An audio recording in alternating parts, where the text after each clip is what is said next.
Aí, acho que agora melhorou. Meu mouse tá sumindo, mas. Então, vou deixar. Caralho, velho. Agora sem saber onde o mouse tá é foda. English.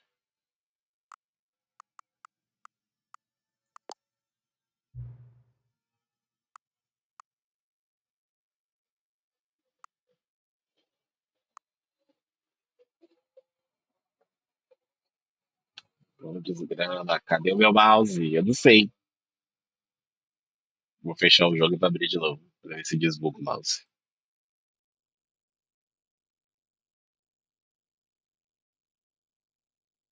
Aí, agora eu tô vendo ele, pelo menos.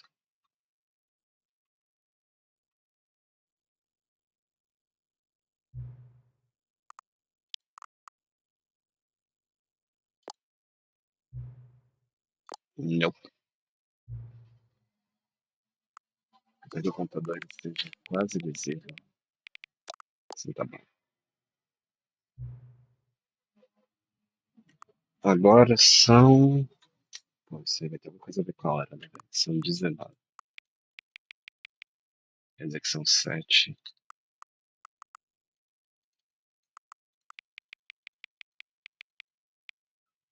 7 horas pós-meridiano. É isso. 7h15.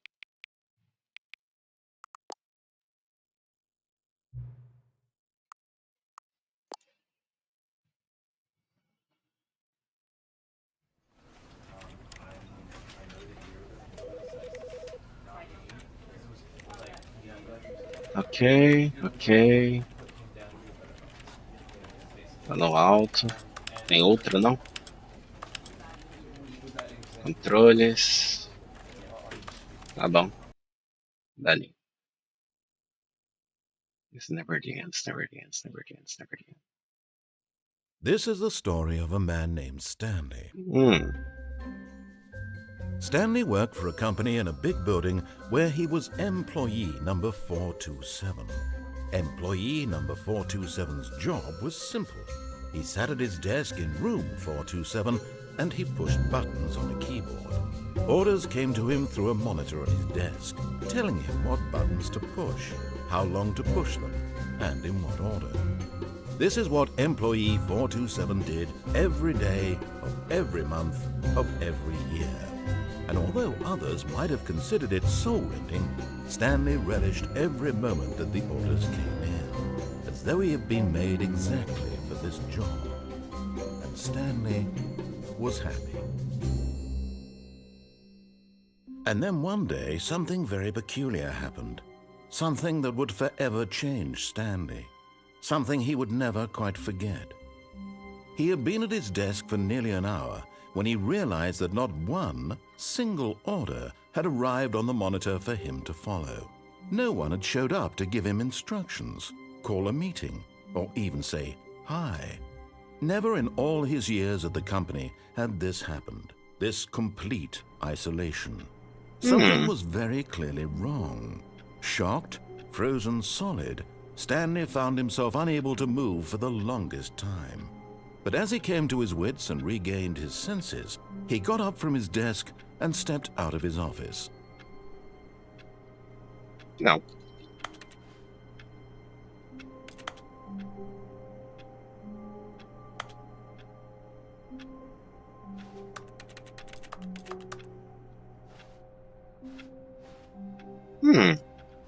All of his co-workers were gone. What could it mean? Stanley decided to go to the meeting room. Perhaps he had simply missed a memo. Meeting room. Oh.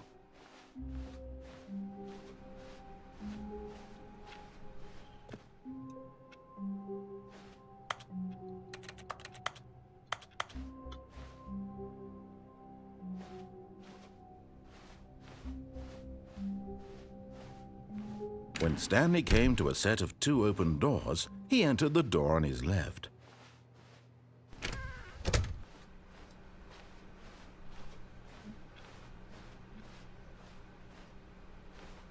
Yet there was not a single person here either.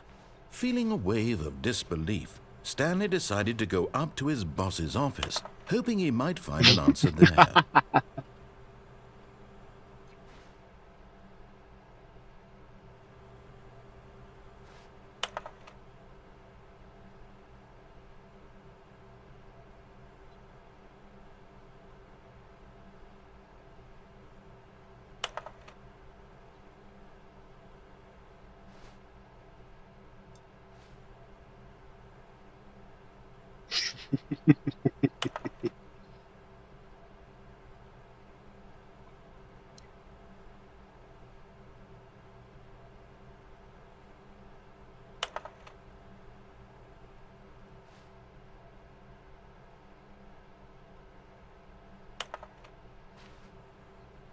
Ah, mano.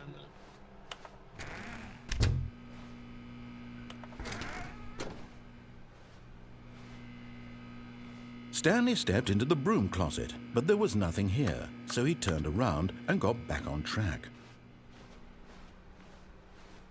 Coming to a staircase, Stanley walked upstairs to his boss's office.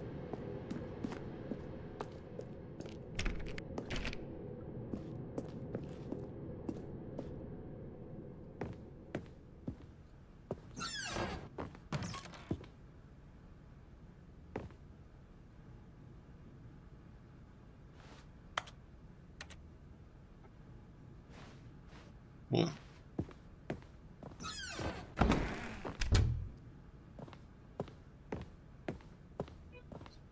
Stepping into his manager's office, Stanley was once again stunned to discover not an indication of any human life. Shocked, unraveled, Stanley wondered in disbelief who orchestrated this, what dark secret was being held from him. What he could not have known was that the keypad behind the boss's desk guarded the terrible truth that his boss had been keeping from him, and so the boss had assigned it an extra secret PIN number, 2845. But of course, Stanley couldn't possibly have known this.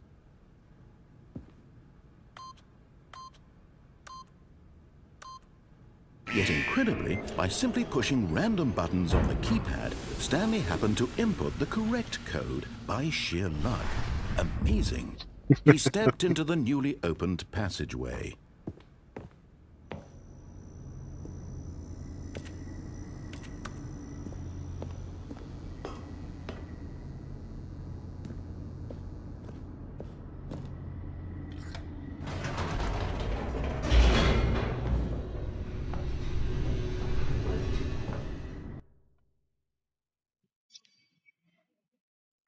Descending deeper into the building, Stanley realized he felt a bit peculiar. It was a stirring of emotion in his chest, as though he felt more free to think for himself, to question the nature of his job. Why did he feel this now, when for years it had never occurred to him? This question would not go unanswered for long. Stanley walked straight ahead through the large door that read Mind Control Facility.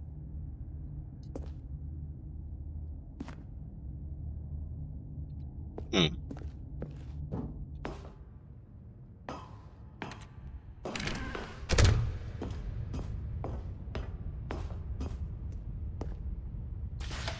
The lights rose on an enormous room packed with television screens. What horrible secret did this place hold? Stanley thought to himself. Did he have the strength to find out?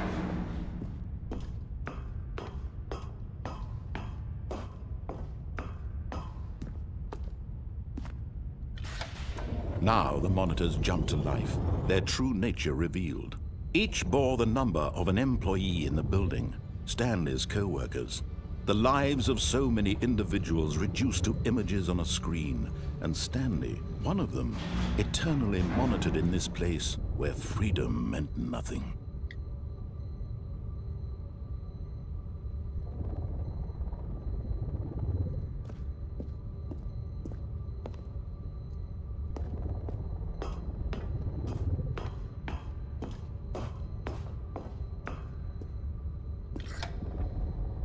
This mind control facility, it was too horrible to believe. It couldn't be true. Had Stanley really been under someone's control all this time? Was this the only reason he was happy with his boring job? That his emotions had been manipulated to accept it blindly? No, he refused to believe it. He couldn't accept it. His own life in someone else's control? Never. It was unthinkable. Está sendo controlado Wasn't agora. it? Was it even possible? Had he truly spent his entire life utterly blind to the world? But here was the proof. The heart of the operation. Controls labeled with emotions. Happy or sad or content. Walking, eating, working. All of it monitored and commanded from this very place. And as the cold reality of his past began to sink in, Stanley decided that this machinery would never again exert its terrible power over another human life. For he would dismantle the controls once and for all.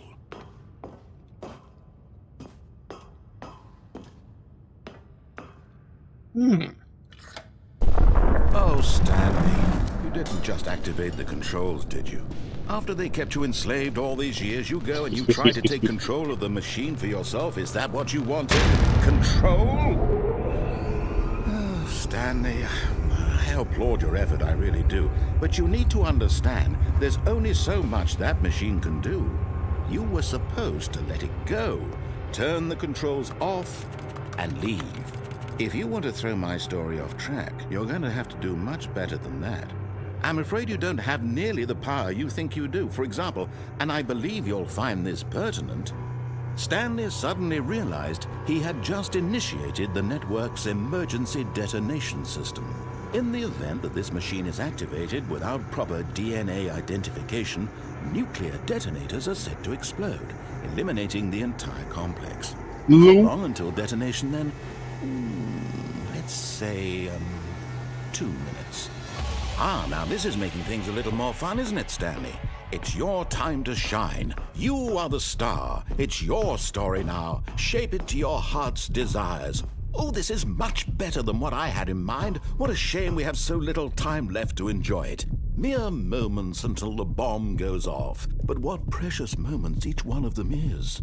More time to talk about you, about me, where we're going, what all this means. I barely know where to start. What's that? You'd like to know where your co-workers are? A moment of solace before you're obliterated?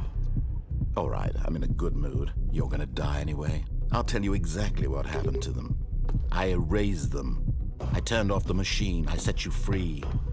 Of course, that was merely in this instance of the story. Sometimes when I tell it, I simply let you sit there in your office forever, pushing buttons endlessly and then dying alone. Other times, I let the office sink into the ground, swallowing everyone inside, or I let it burn to a crisp. I have to say this, though, this version of events has been rather amusing.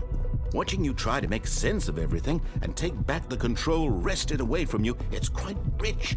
I almost hate to see it go. But I'm sure whatever I come up with on the next go-around will be even better. My goodness, only 34 seconds left. But I'm enjoying this so much. You know what? To hell with it. I'm going to put some extra time on the clock, why not? These are precious additional seconds, Stanley. Time doesn't grow on trees. Oh dear me, what's the matter, Stanley? Is it that you have no idea where you're going or what you're supposed to be doing right now? Or did you just assume when you saw that timer that something in this room was capable of turning it off? I mean, look at you. Running from button to button, screen to screen, clicking on every little thing in this room. These numbered buttons, no, these colored ones, or maybe this big red button, or this door. Everything, anything, something here will save me. Why would you think that, Stanley? That this video game can be beaten? Won? Solved? Do you have any idea what your purpose in this place is? Stanley, you're in for quite a disappointment. But here's a spoiler for you. That timer isn't a catalyst to keep the action moving along. It's just seconds ticking away to your death. You're only still playing instead of watching a cutscene because I want to watch you for every moment that you're powerless, to see you made humble. This is not a challenge, it's a tragedy. You wanted to control this world, that's fine. But I'm going to destroy it first, so you can't. Take a look at the clock, Stanley. That's 30 seconds you have left to strike. 30 seconds until a big boom and then nothing. No ending here, just you being blown to pieces. Will you cling desperately to your frail life, or will you let it go peacefully? Another choice. Make it count, or don't. It's all the same to me, all a part of the joke. And believe me, I will be laughing at every second of your inevitable life from the moment we fade in until the moment I say, happily ever after. Cara, que jogo bom, velho.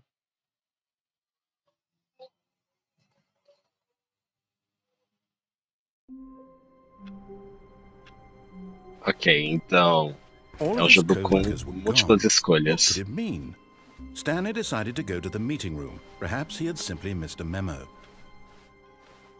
Agora, em vez de ir para a esquerda, eu vou para a direita. When Stanley came to a set of 2 open doors, this was not the correct way to the meeting room, and Stanley knew it perfectly well. Perhaps he wanted to stop by the employee lounge first, just to admire it. Ah, yes, truly a room worth admiring. It had really been worth the detour after all, just to spend a few moments here in this immaculate, beautifully, but eager to get back to business, Stanley took the first open door on his left.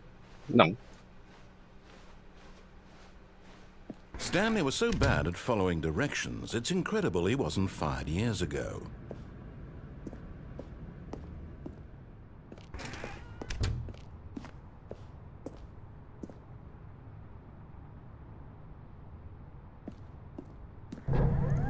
Look, Stanley, I think perhaps we've gotten off on the wrong foot here. I'm not your enemy, really, I'm not. I realize that investing your trust in someone else can be difficult, but the fact is that the story has been about nothing but you all this time. There's someone you've been neglecting, Stanley. Someone you've forgotten about. Please, stop trying to make every decision by yourself. Now, I'm not asking for me, I'm asking for her. This is it, Stanley. Your chance to redeem yourself, to put your work aside, to let her back into your life. She's been waiting. Quem? Minha esposa?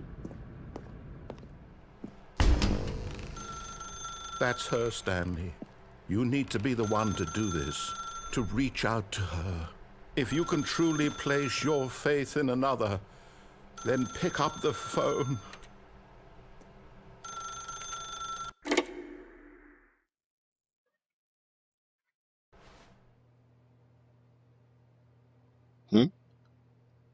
Oh, Stanley, is that you? Hold on, sweetie. Sorry to keep you waiting. I'm just pulling the bread out of the oven. All right. Okay, there we go. All right, now, I want you to come in and tell me all about your day. Gotcha! Oh, come on. Did you actually think you had a loving wife who'd want to commit their life to you? I'm trying to make a point here, Stanley. I'm trying to get you to see something. Come inside. Let me show you what's really going on here. This is a very sad story about the death of a man named Stanley.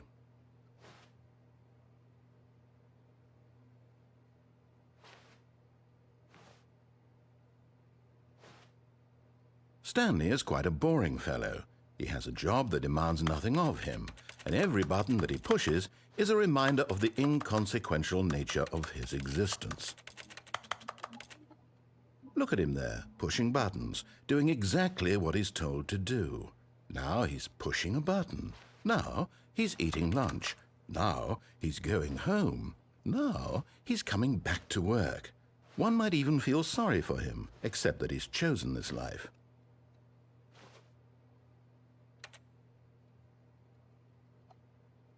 But in his mind, in his mind he can go on fantastic adventures. From behind his desk, Stanley dreamed of wild expeditions into the unknown, fantastic discoveries of new lands. It was wonderful. And each day that he returned to work was a reminder that none of it would ever happen to him. and so he began to fantasize about his own job. First, he imagined that one day while at work, he stepped up from his desk to realize that all of his co-workers, his boss, everyone in the building had suddenly vanished off the face of the earth. The thought excited him terribly. So he went further. He imagined that he came to 2 open doors and that he could go through either. At last, choice. It barely even mattered what lay behind each door. The mere thought that his decisions would mean something was almost too wonderful to behold. As he wandered through this fantasy world, he began to fill it with many possible paths and destinations. Down one path lay an enormous round room with monitors and mind controls. And down another was a yellow line that weaved in many directions. And down another was a game with a baby. And he called it the Stanley Parable. It was such a wonderful fantasy, me dando and so spoilers instead, aqui. he relived it again, and then again, and again, over and over, wishing beyond hope that it would never end, that he might always feel this free. Surely there's an answer down some new path, mustn't there be? Perhaps if he played just one more time. But there is no answer. What life? How could there possibly be? In reality, all he's doing is pushing the same buttons he always has. Nothing has changed. The longer he spends here, the more invested he gets, the more he forgets which life is the real one. And I'm trying to tell him this, that in this world he can never be anything but an observer, that as long as he remains here, he's slowly killing himself. But he won't listen to me. He won't stop. Here, watch this. Stanley, the next time the screen asks you to push a button, do not do it. You see?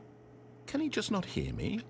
How can I tell him in a way that he'll understand that every second he remains here, he's electing to kill himself? How can I get him to see what I see? How can I make him look at himself? I suppose I can't, not in the way I want him to. But I don't make the rules. I simply play to my intended purpose, the same as Stanley. We're not so different, I suppose. I'll try once more to convey all this to him. I'm compelled to. I must. Perhaps, well, maybe this time he'll see. Maybe this time. And I tried again, and Stanley pushed a button. And I tried again, and Stanley pushed a button. And I tried. Damn! Caralho, velho. Como assim? Ok. É um All of jogo his de múltiplos co-workers were gone. finais. What could it mean? Stanley decided to go to the meeting room. Perhaps he had simply missed a memo.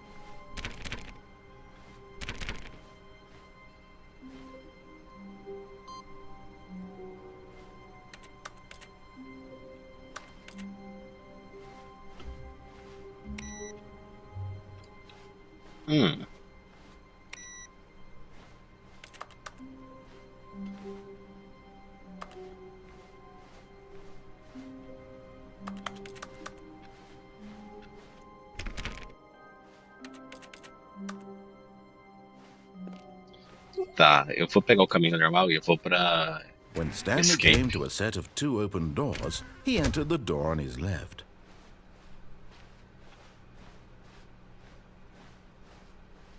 Yet there was not a single person here either.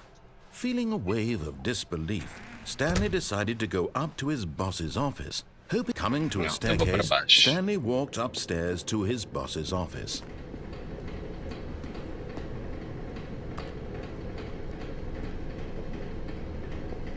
But Stanley just couldn't do it. He considered the possibility of facing his boss. Admitting he had left his post during work hours, he might be fired for that. And in such a competitive economy, why had he taken that risk? All because he believed everyone had vanished? His boss would think he was crazy. And then something occurred to Stanley.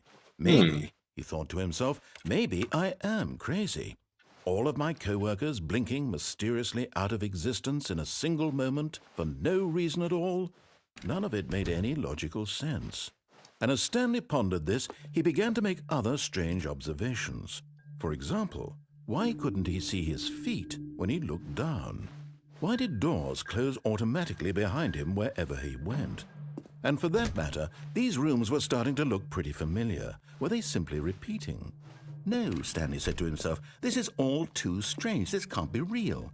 And at last, he came to the conclusion that had been on the tip of his tongue. He just hadn't found the words for it. I'm dreaming, he yelled. This is all a dream. Oh, what a relief Stanley felt to have finally found an answer, an explanation. His co-workers weren't actually gone. He wasn't going to lose his job. He wasn't crazy after all. And he thought to himself, I suppose I'll wake up soon. I'll have to go back to my boring real-life job pushing buttons. I may as well enjoy this while I'm still lucid. So, he imagined himself flying and began to gently float above the ground.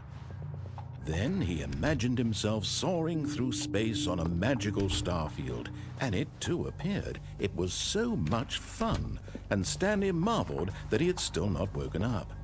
How was he remaining so lucid? And then perhaps the strangest question of them all entered Stanley's head. One he was amazed he hadn't asked himself sooner. Why is there a voice in my head dictating everything that I'm doing and thinking? Now the voice was describing itself being considered by Stanley, who found it particularly strange. I'm dreaming about a voice describing me, thinking about how it's describing my thoughts, he thought. And while he thought it all very odd and wondered if this voice spoke to all people in their dreams, the truth was that, of course, this was not a dream. How could it be? Was Stanley simply deceiving himself, believing that if he's asleep, he doesn't have to take responsibility for himself? Stanley is as awake right now as he's ever been in his life. Now, hearing the voice speak these words was quite a shock to Stanley. After all, he knew for certain, beyond a doubt, that this was in fact a dream. Did the voice not see him float and make the magical stars just a moment ago? How else would the voice explain all that? This voice was a part of himself too. Surely, if he could just... He would prove it. He would prove that he was in control, that this was a dream. So he closed his eyes gently, and he invited himself to wake up. He felt the cool weight of the blanket on his skin, the press of the mattress on his back, the fresh air of a world outside this one. Let me wake up, he thought to himself. I'm through with this dream. I wish it to be over. Let me go back to my job. Let me continue pushing the buttons. Please, it's all I want. I want my apartment, and my wife, and my job. All I want is my life exactly the way it's always been. My life is normal. I am normal. Everything will be fine. I am okay. I'm not okay, I promise. Stanley began screaming. Please, someone wake me up. My name is Stanley. I have a boss. I have an office. I am real. Please, just someone tell me I am real. I must be real. I must be. Can anyone hear my voice? Who am I? Who am I? And everything went black.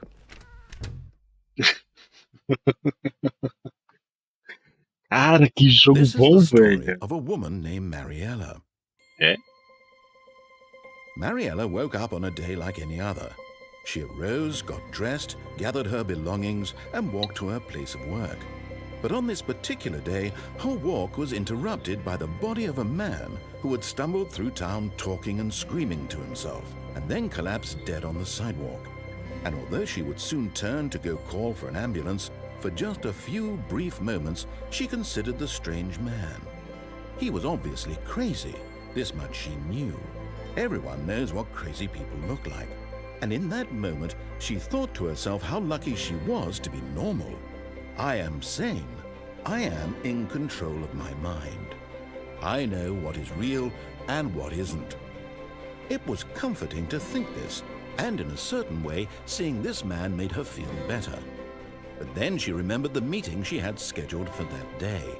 the very important people whose impressions of her would affect her career, and by extension, the rest of her life.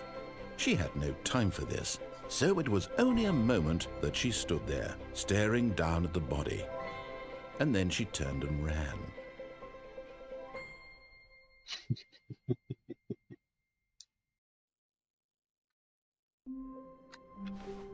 Ok, vamos fazer All of tudo his certo. co-workers were gone. What could it mean? Stanley decided to go to the meeting room. Perhaps he had simply missed a memo.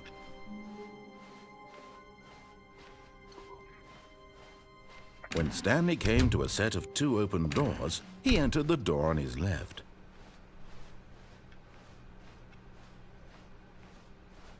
Yet there was not a single person here either. Feeling a wave of disbelief, Stanley decided to go up to his boss's office, hoping he might find an answer there. Coming to a staircase, Stanley walked upstairs to his boss's office.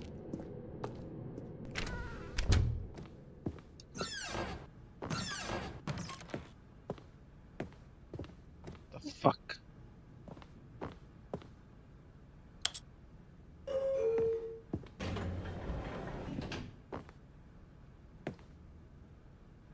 Eu não sei se... Ah, foda-se.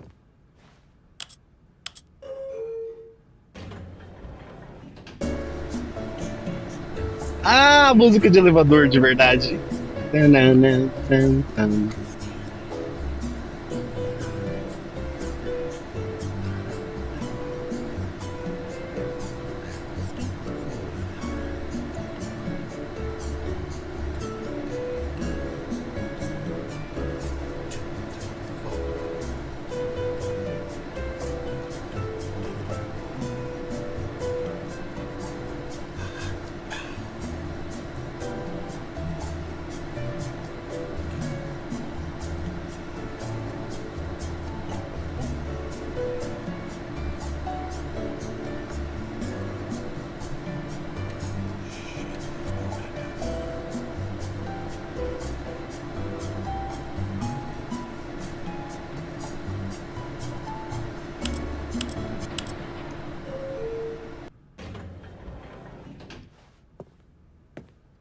Ah, qual é?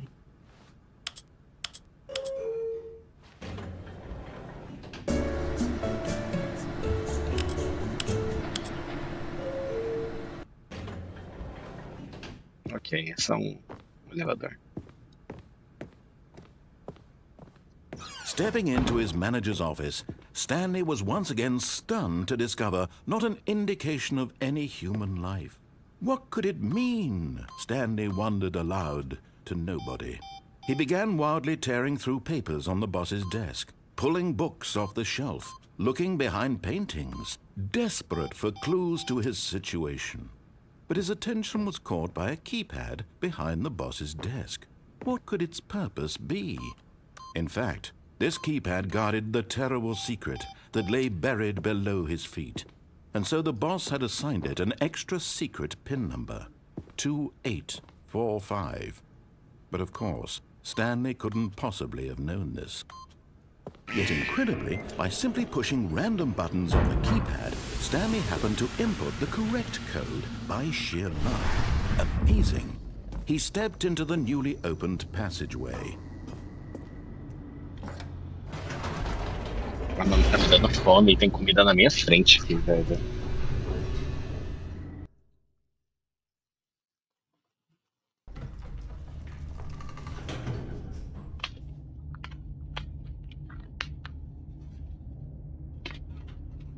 Nossa, comida de pó é uma delícia, né, velho? Se eu comer, eu não vou pra academia. Tá de buchinho cheio.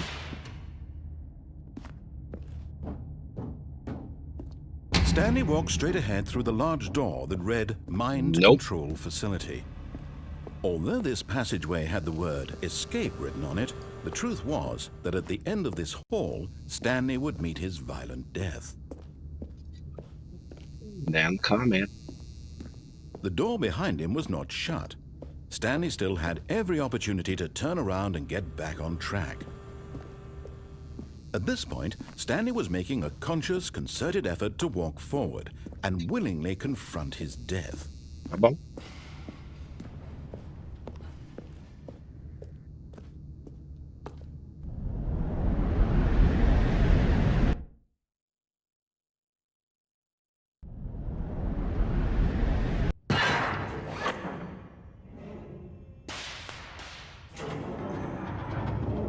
As the machine whirred into motion and Stanley was inched closer and closer to his demise, he reflected that his life had been of no consequence whatsoever. Stanley can't see the bigger picture. He doesn't know the real story, trapped forever in his narrow vision of what this world is. Perhaps his death was of no great loss, like plucking the eyeballs from a blind man. And so he resigned and willingly accepted this violent end to his brief and shallow life. Farewell, Stanley. Tchau. "Farewell, Stanley," cried the narrator, as Stanley was led helplessly into the enormous metal jaws. In a single visceral instant, Stanley was obliterated as the machine crushed every bone in his body, killing him instantly.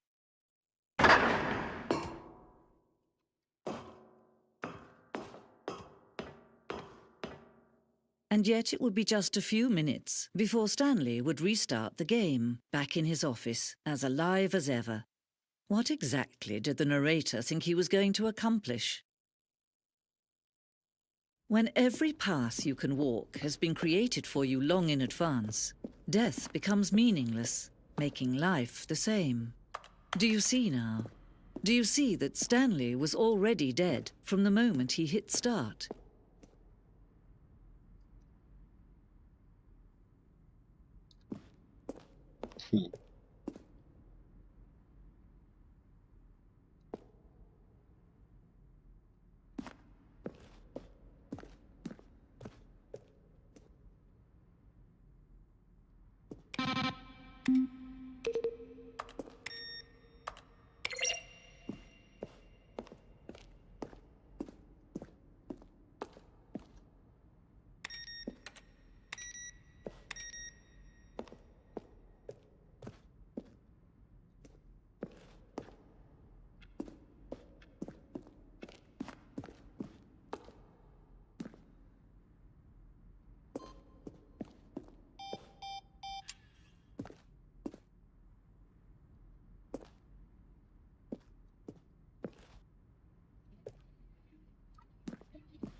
Essa é a sala dos easter eggs, né, mano?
Cara, isso é um labirinto muito grande.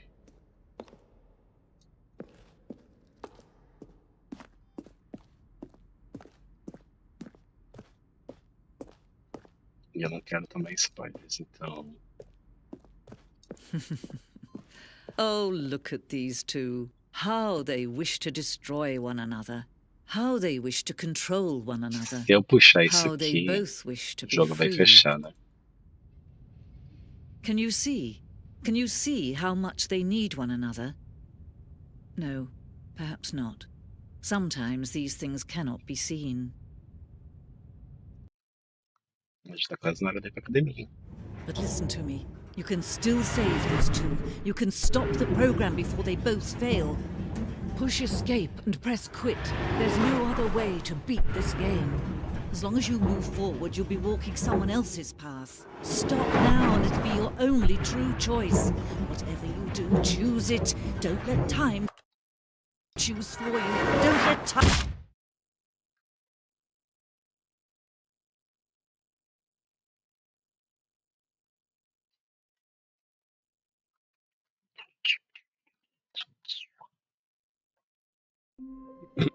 Cara, a fome tá dando uma apertada, viu?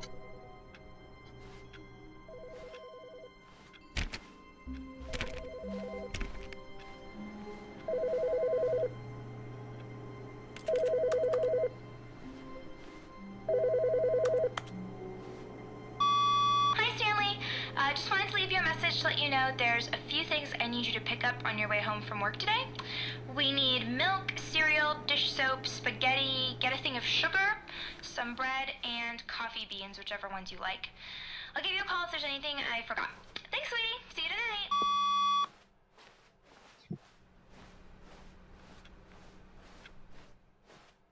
Por que o narrador não tá falando?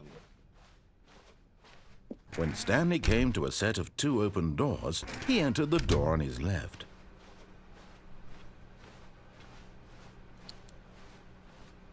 Yet there was not a single person here either. Feeling a wave of disbelief, Stanley decided to go up to his boss's office. Coming to a staircase, Stanley walked upstairs to his Era boss's 28 office. 45. The moment he entered his manager's office, Stanley froze in his tracks. Not a living soul anywhere. Could he really be all... Stanley was in such a rush to get through the story as quickly as possible, he didn't even have a single minute to just let the narrator talk. That kind of anxiety isn't healthy, so he relaxed for a few moments with some calming New Age music.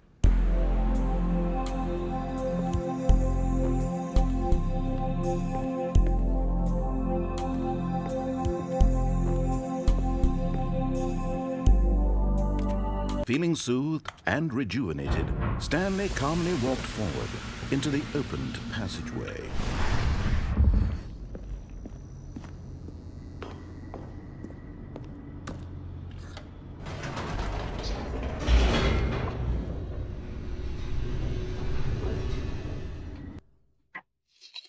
Ai, mano, chega da comida da minha avó tá me matando aqui, eu quero comer.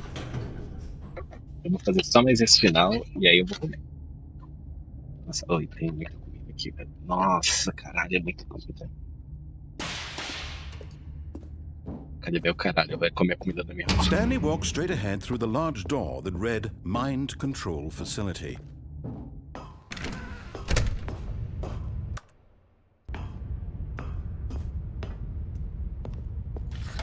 The lights rose on an enormous room packed with television screens.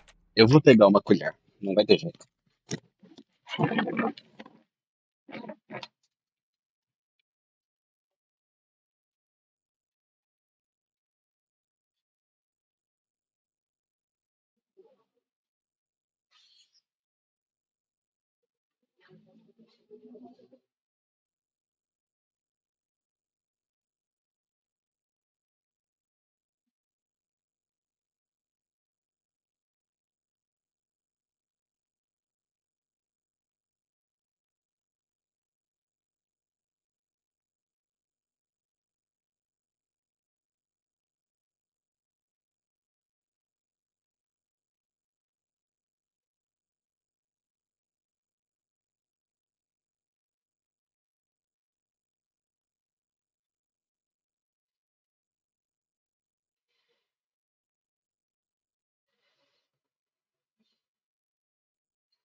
Voltei. Cara, que fome, mano.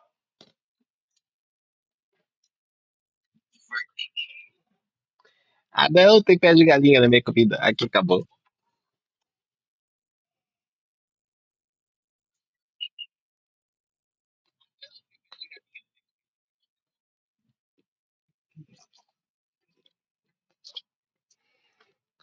Bom, pé de galinha eu não como. Sou meio fresco.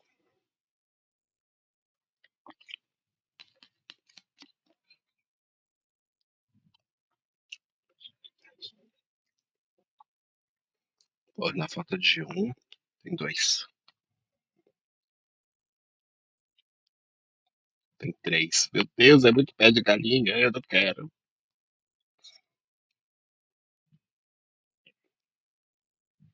Hum,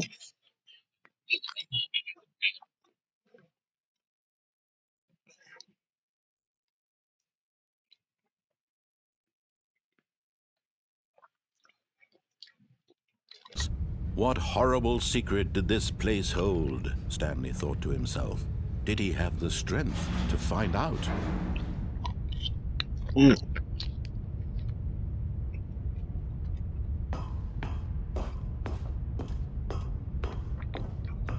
Essa parte eu já vi. Now the monitors jumped to life. Vou Their deixar o true jogo fazer o que nature tem que fazer. revealed. Each bore the number of an employee in the building, Stanley's co-workers. The lives of so many individuals reduced to images on a screen, and Stanley, one of them, eternally monitored in this place where freedom meant nothing.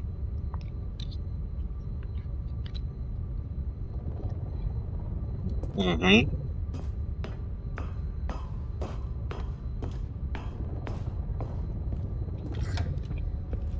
This mind control facility, it was too horrible to believe. It couldn't be true.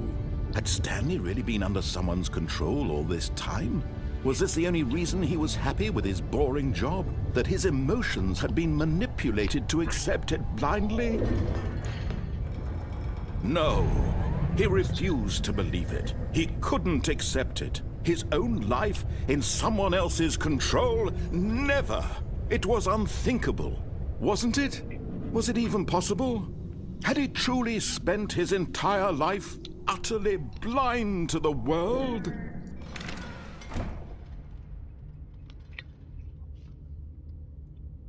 But here was the proof.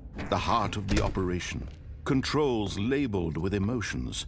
Happy, or sad, or content. Walking, eating, working.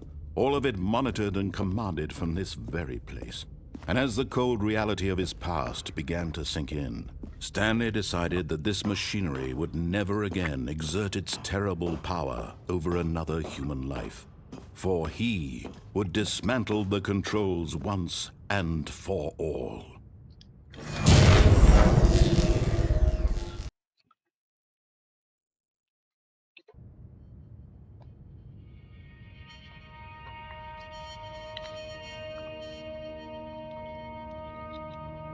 Blackness and a rising chill of uncertainty.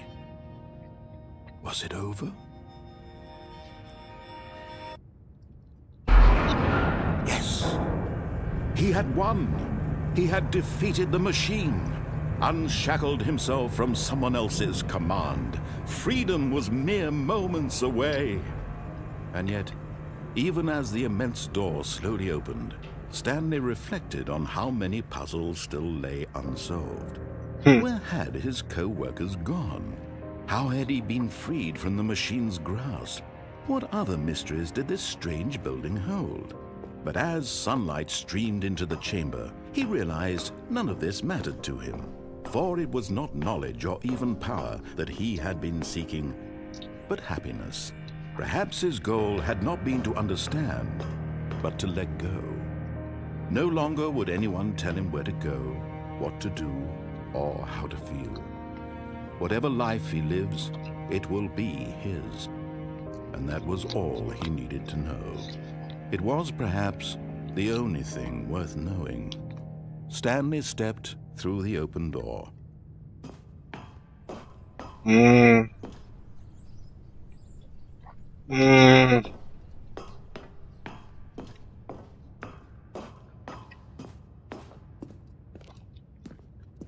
É, acho que é isso.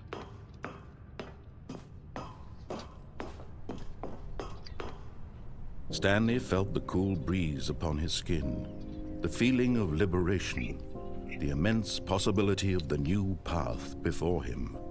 This was exactly the way, right now, that things were meant to happen. And Stanley was happy.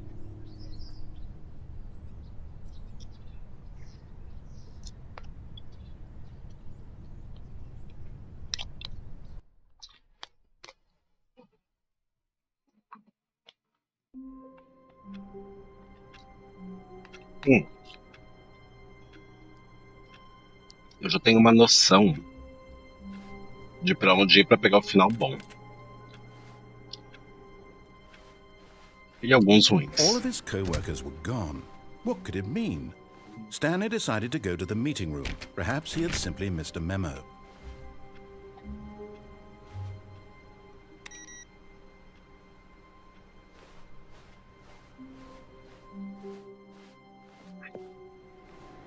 No matter how hard Stanley looked, he couldn't find a trace of his co-workers. Stanley went around touching every little thing in the office, but it didn't make a single difference, nor did it advance the story in any way.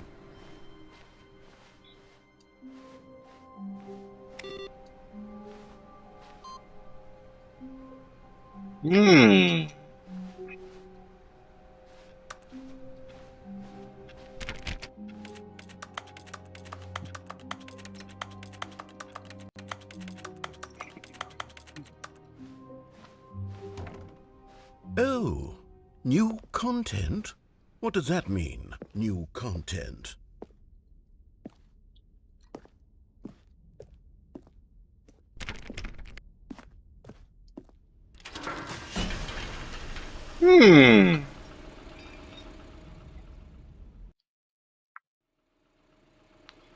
Não sei, mas a comida tá uma delícia.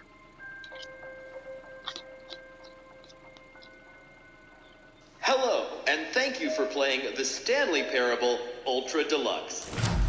As you may know, the Stanley Parable was a video game released in 2013 on home computers. After receiving critical and commercial success, it was expanded upon in 2022 with the Stanley Parable Ultra Deluxe, a reimagining of the game for consoles and home computers.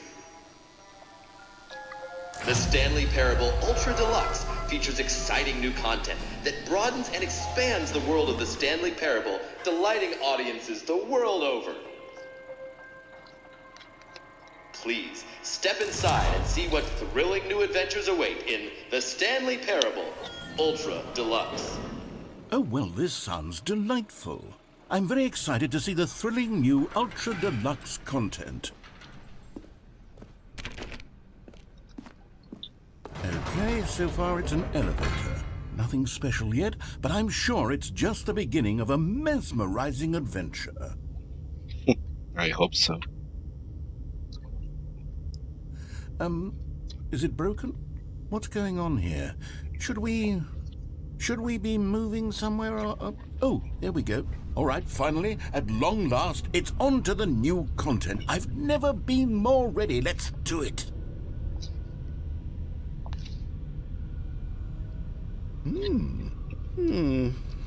I have to say, initial impressions of Stanley Parable Ultra Deluxe, mostly tedious. It's as if Oh, okay. Let's see the content. Give me the content, Stanley. All right, let's see. It's the jump circle.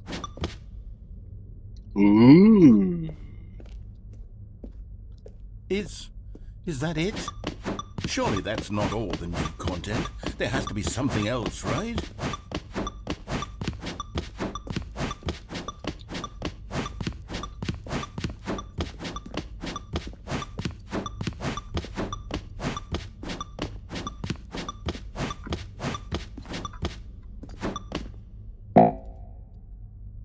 Well.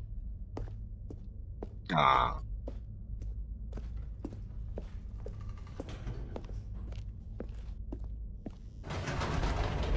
Goodness, another elevator. Stanley, I have to say, initial impressions of this game are not positive. It's just elevators and jumping. Is this what passes for exciting new content? If this is new content, then I could just read you the whole dictionary. There's 20 hours of new content right there. Hell, I could count to 30 trillion. You could put that on the box. The Stanley Parable Ultra Deluxe, now with over 1,000 hours of new content. And oh, wait. There's more. Very good. Yes. I knew there had to be something else. Let's see it. I'm ready for whatever it is. That's it? Oh, you've got to be kidding me. You see, Stanley? This is what happens when greedy video game developers with no respect for their fan base rush a cheap expansion to market for no reason other than to make an easy dollar. And don't get me started on the level of craftsmanship that's gone into it. In fact, I'm looking right now at the game's achievements, and it's hard to believe one of them actually says, "Test achievement, please ignore." What quality assurance department signed off on this? I'm infuriated and I'm offended, and I intend to find these people on Twitter and hold them personally accountable. It's my fault, Stanley. I built up too much anticipation around the new content, I'm afraid. It could never have lived up to such expectations. If you're still with me, why don't we just reset the game and we'll try to get back to what the Stanley Parable is really about. No frills, no gimmicks. Just you and me having a great time together like always. What do you say, friend? Bom, basicamente eu não tive escolha.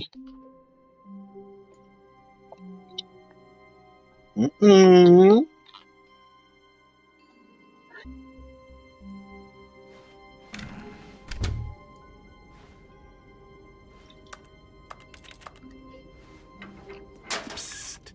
Stanley! Come over here! In the vent! I want to show you something.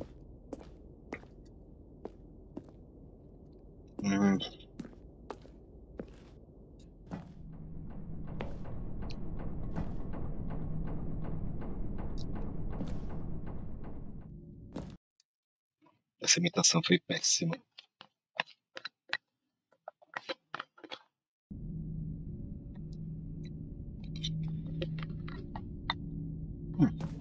Okay, remember how cheap and unsatisfying the new Ultra Deluxe content turned out to be? Well, it got me thinking about the past and how much better the Stanley Parable used to be. So I made something special and tucked it away here where the game's developers won't find it.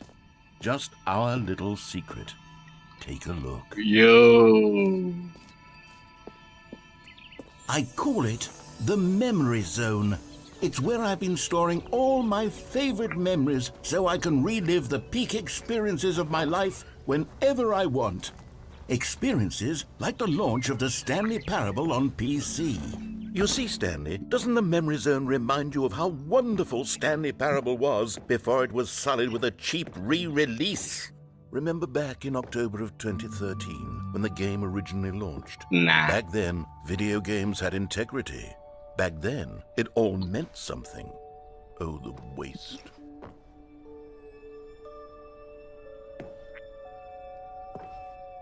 Mano. Daqui que veio esse achievement, então. Já tinha visto sobre.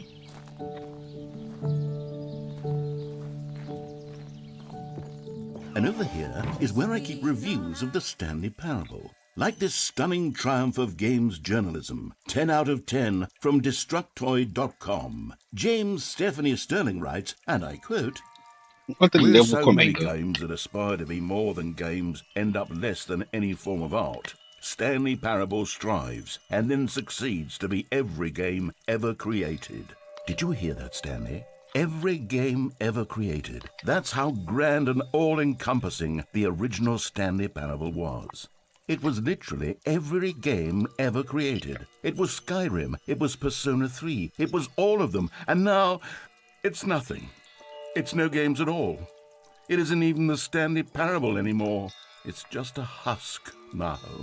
A lifeless husk with an hour of new elevator content.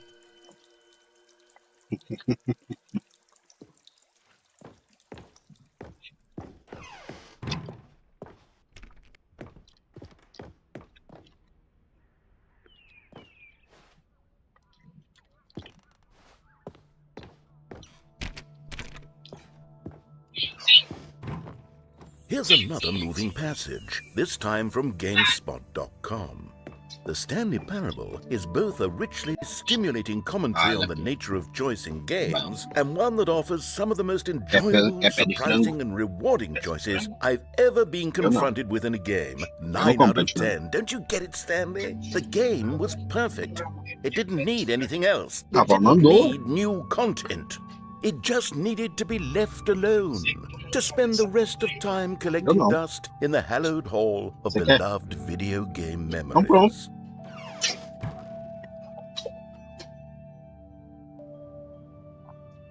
Sim.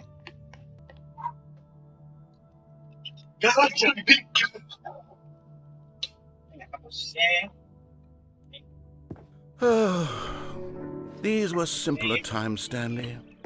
But I wouldn't give to go back, to have it all over Falei que isso again. aqui fecha curto. Wait, hang on. I don't recall this part of the memory zone before. What's this? What's down here?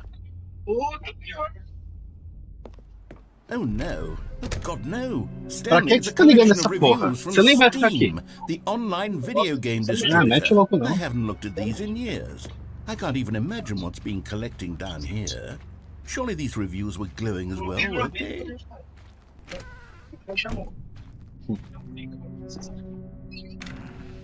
Honestly, I could not be bothered to play this game to full completion. The narrator is obnoxious and unfunny, with his humor and dialogue proving to be more irritating than entertaining. Unfunny! I'm not trying to be funny. I'm trying to make a serious work of art. I suppose I could write up a handful of gags to insert into the Stanley Parable, but the game is already such a Pode deixar densely assim. layered web of profound philosophical insights that I can't even Falou. imagine where I'd have the room to stick them.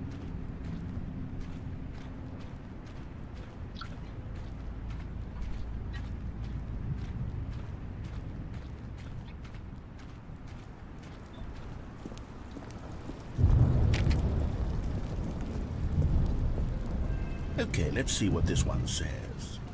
While the idea for the game is good, for someone who prefers non-linear games, this preachiness gets annoying fast. Preachy? Stanley? I'm not preachy, am I? You can tell me if I'm preachy. Honestly, you can. Oh, goodness. This is actually quite shocking for me. Well, to be honest, I had always thought of the game's dialogue as being rather terse to begin with. You can't know how much fluff I cut from the game to get it to feel as light and airy as it... Well, I always thought it did, but maybe it wasn't. Oh dear. What an awful memory to have to hold on to. These black marks on my otherwise unimpeachable track record. I feel like a failure. Like I let these people down. Perhaps the Stanley Parable isn't quite as sterling as I always remembered.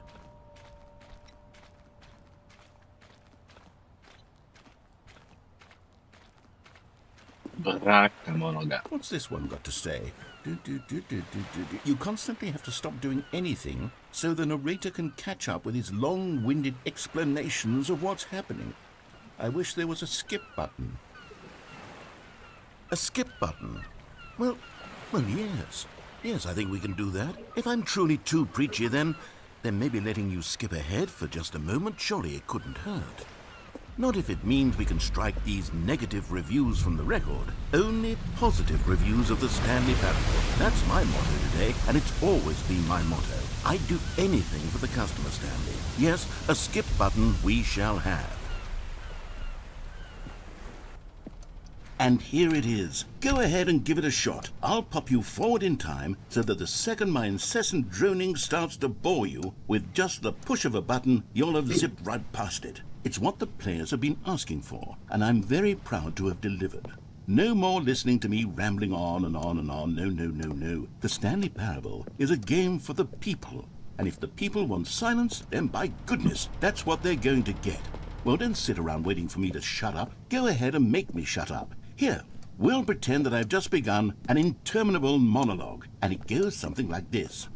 The story, and the choices, or what have you, and therefore, by becoming it is, so on and so forth, until inevitably, we all until the end of time, at which time everything all at once, so, now you see, blah blah blah blah blah blah blah blah blah blah blah blah blah blah blah. We've eaten too much and it can't be just yet, no, until 245. Got the logic of elimination working backwards, the deduction therefore becomes impossible to manufacture. It went on for nearly 10,000 years, until just yesterday, here and there, forward and back, and never a moment before lunchtime. It can't be. It's the only thing there is. How many billions left until so much more than forever ago? Which is why I say, the story and the choices, or what have you, and therefore by becoming it is, so on and so forth, until inevitably we all until the end of time, at which time everything all at once. So now you see, blah blah blah blah blah blah blah blah blah blah blah blah blah blah blah. We've eaten too much and it can't be just yet. No,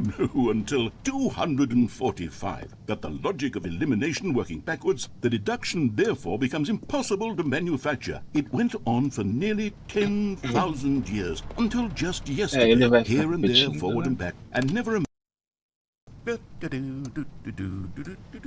Oh, you're back, you see. You were only frozen in time for a few minutes, but it was plenty of time for me to deliver a long, rambling monologue full of unnecessary verbal flourishes and lengthy ruminations on the nature of choice in video games. Of course, I happen to believe it was perhaps one of my more profound such ruminations. Not that, of course, you need a description of it, but if I had to describe it, I'd say it was perhaps less of a rumination and more of a treatise. Or maybe a manifesto. Look, I'll outline it for you very briefly, and you can tell me what you think. Okay, so my theory is that any choice you've ever made is simply a series of choices made by the person who you are, or were, or will be at the time of having made said choice. That is to say, if by articulating a choice you've already made, you bring that choice into being, then by making no choice and saying nothing, are you not simply erecting in the sanctuary of time a monument to every person you've ever been, making every choice to which you've ever given your great gift of mortal and yet timeless thought? Or rather, do all of the choices you've ever made, in fact, make you more not this kind of person, and in fact do the very opposite? You see, it could in fact be both of these things at once, that you are both making choices and not making choices, and that they are both affecting you and not affecting you at the same time by virtue of the fact that you both are and are not Isso é o making que? them. Teoria das Okay, but cordas? first, I was leaning towards manifesto, but now I'm going to circle around and slap the treatise label on this one. I think it has much more of a treatise vibe to it. But wouldn't you say that manifesto just has a much grander sort of tone? It has a mouthfeel that is rich with ambition and history. Ambitious history, if you will. Ah. See, now you've gotten me going back to manifesto. Heavens, at this rate, we're going to be here all day. Okay, look, I have a method for exactly this sort of situation, and I do find myself in this situation frequently. I'm going to say each word back and forth in repeated succession until I become sick of one or the other, in which case the word I am not sick of shall be the victor.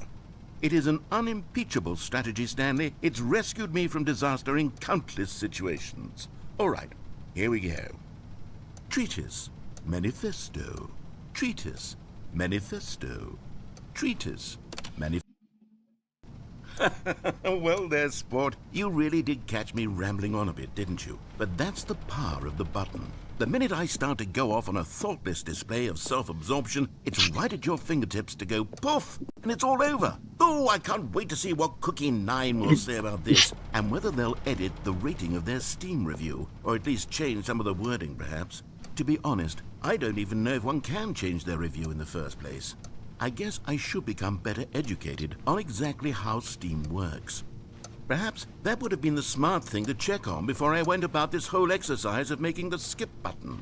Although I have to imagine that after seeing this exciting new technology at work, surely whoever it is runs Steam will instantly run out and implement a new feature to make it possible to edit one's review, merely because of this very situation. Yes, I think that's quite likely. Or perhaps they'll simply grant this particular user the ability to change their review, so that the feature is not widely abused. Look, I would even be okay with Steam altering this particular review so that it reads as something more... Okay, welcome back, Stanley. Now, I should say that the amount of time the button has been skipping through is becoming longer and longer. That last one was, well, I want to say maybe 30, 45 minutes? It's not unendurable by any means, but it's, well, there's really only so much I can ramble on to myself. Stanley! Stanley, please don't push the button again. It's been 12 hours. You've just been frozen there. I don't know why the skips are getting longer, but they're really, truly getting longer. And my God, there's no way out of the room. Stanley, the door is gone. It's completely gone. I've looked at it from every angle. I've checked every one of those walls 1,000 times. And there's no door, Stanley. There's no door. There's just you and the button. And if you keep pressing it, I have no idea what will happen. I have no idea how long I'll be made to sit here. And more than anything else, I don't know how to stop you from pressing the button again. I can't control anything in this room, Stanley. I can't touch it. And I have to believe, I have to know that sooner or later, no matter how much I plead with you, you're going to press the button again. Why would you? I've been thinking and thinking, and I don't know what I can do to convince you otherwise. Oh, my God. And it's all because of those reviews that I couldn't get out of my head. I just couldn't ignore the negative feedback. Why was it so important for me to fix the problem? Why did Cookie Nine's opinion matter so much to me? I've never even met Cookie Nine. I have no idea who they are. What would it ever really matter? But here I am. I'm fixating on every tiny negative... Oh, Stanley, you're back.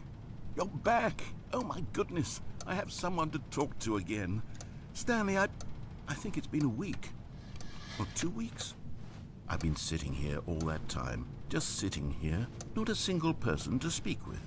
And you'd think that that's just how it's always been, right? Me talking and you saying nothing. Mm-hmm. Would you think that it's exactly the same as always? Doesn't that feel like what we've already been doing? Me just talking? But it isn't, Stanley.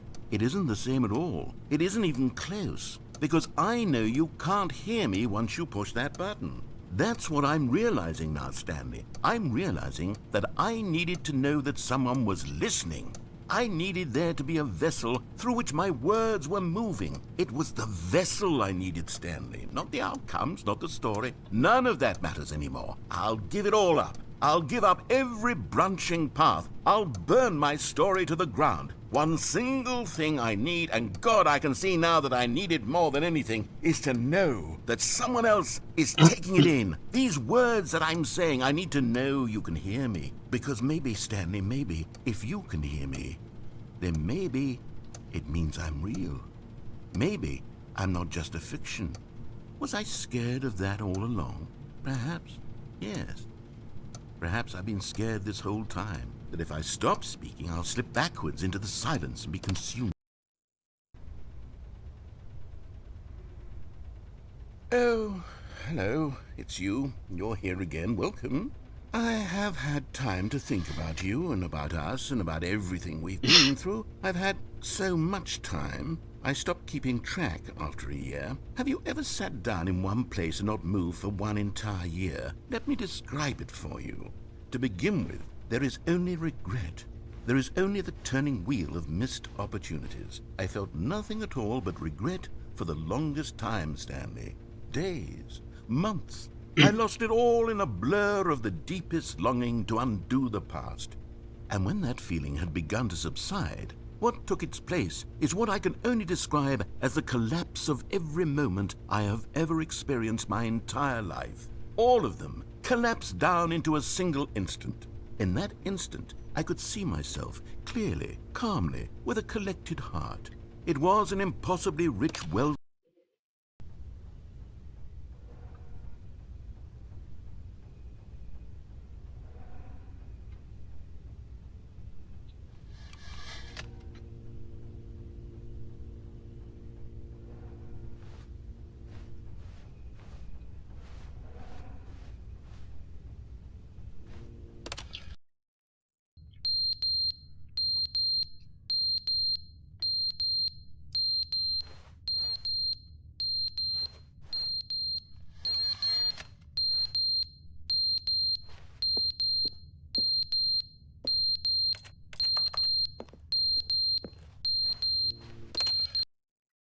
But they didn't understand the game was never meant to be funny. It was meant to have a point. It was meant to speak to the human condition. But where are the jokes? Where are the jokes? They bemoaned, they screamed, they gnashed their teeth and said, entertain us. It wasn't enough. They had to leave a pathetic little thumbs-down review and make all of their pitiful demands. But then, he's talking too much, they said. First, he didn't entertain us, now he won't shut up. It's the inconsistency, it's the lack of accountability, it's the unwillingness to examine with an uncompromising heart the words that they are speaking into the world. As though there were no consequences for a lack of cohesion.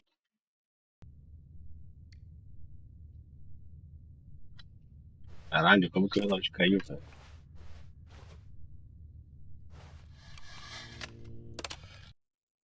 The end is never the end, is never the end, is never the end, is never the end, is never the end, is never the end, is never the end, is never the end, is never the end, is never the end.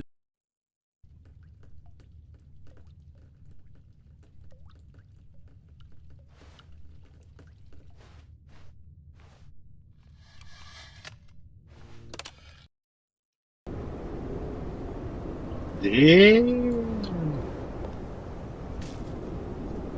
Ui.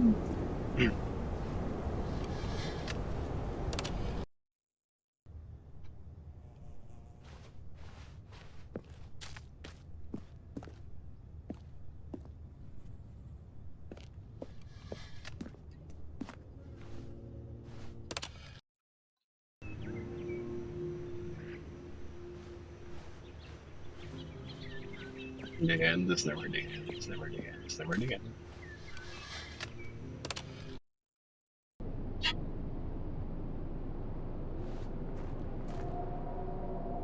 Ok, uma capaz.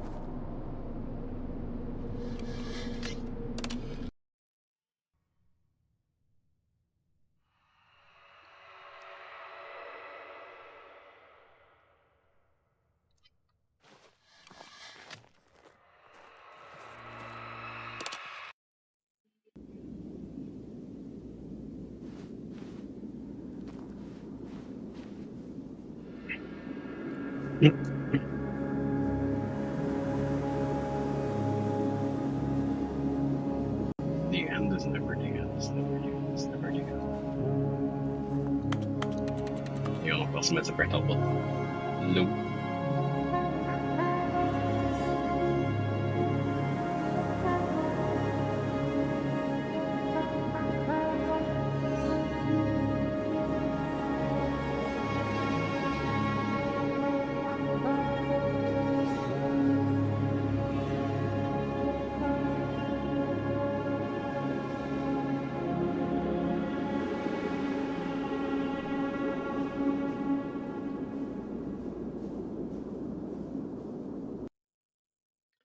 Cara, que final absurdo. Muito bom, tá? All of his co-workers were gone. What could it mean? Stanley decided to go to the meeting room. Perhaps he had simply missed a memo.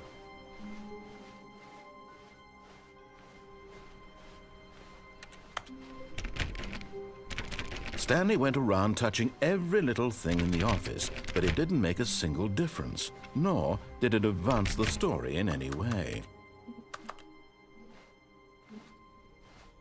New content.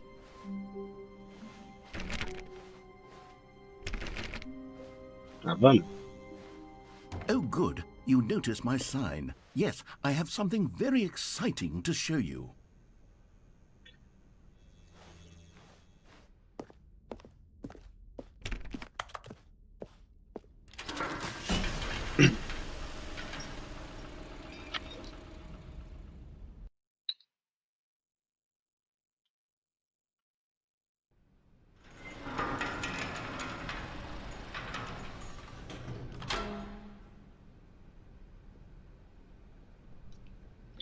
All the misery. You see, Stanley, I've been reflecting on the Stanley Parable and about how roundly disappointing this ultra-deluxe version has turned out to be. The original Stanley Parable was a landmark, and any new content for it should live up to that legacy. So forget this ultra-deluxe nonsense. I say we take it one step even further. Which is why I'm very proud to announce for the first time ever, the Stanley Parable 2.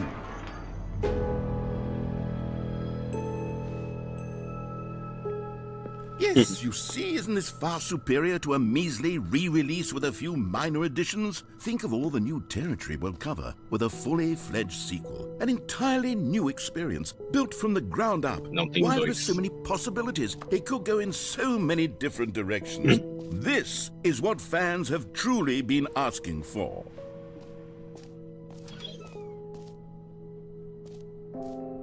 Calling it the Stanley Parable 2 is just so much catchier than Ultra Deluxe, don't you think? Ultra Deluxe? What does it even mean? But the Stanley Parable 2, now that's an artistic statement right there.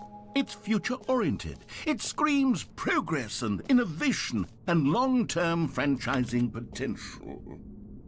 Now, to be clear, I haven't quite nailed down what exactly the Stanley Parable 2 is going to be, but let's take a look at some of the features I've been developing for it.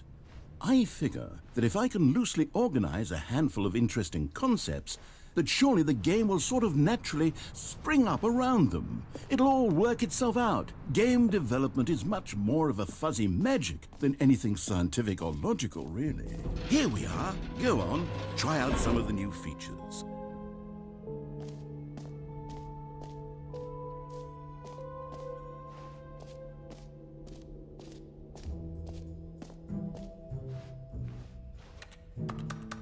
Nossa, esse número é de meme, né, nessa foto. An epilogue would be fun, wouldn't it, Stanley? Yes, it would go at the end of the, well, we'll figure that out later.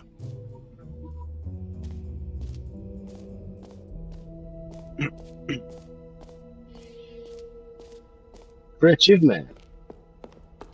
Ah, tudo bem, eu não tenho um jogo original mesmo.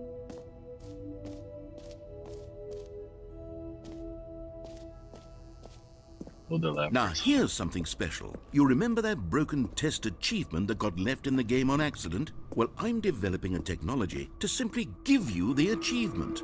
Yes. You see, you'll come to this lever. Okay, perhaps I should have clarified. This is technology that will exist. Right now, the achievement is still fully broken. I'm not a wizard, Stanley, but I guarantee it will be fixed in the sequel to at last satisfy the hordes of ravenous fans all over the world who have been uproariously demanding this feature. Gamers, we hear you, and I promise it will happen. What else? What other exhibits haven't we seen yet?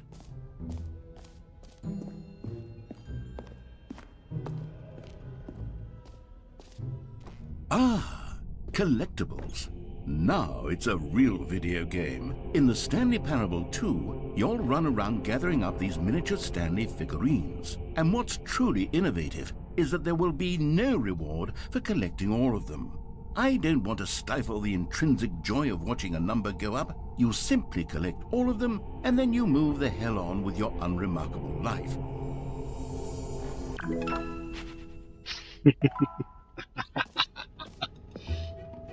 Cara,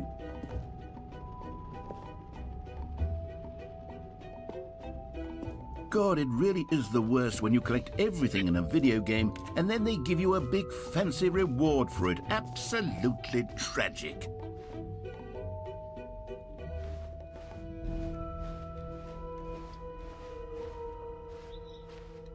vamos no Jump Circle, vai, foda-se. Não, o Jump Circle já foi, eu quero.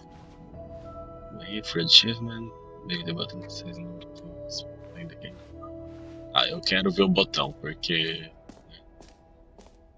You know what?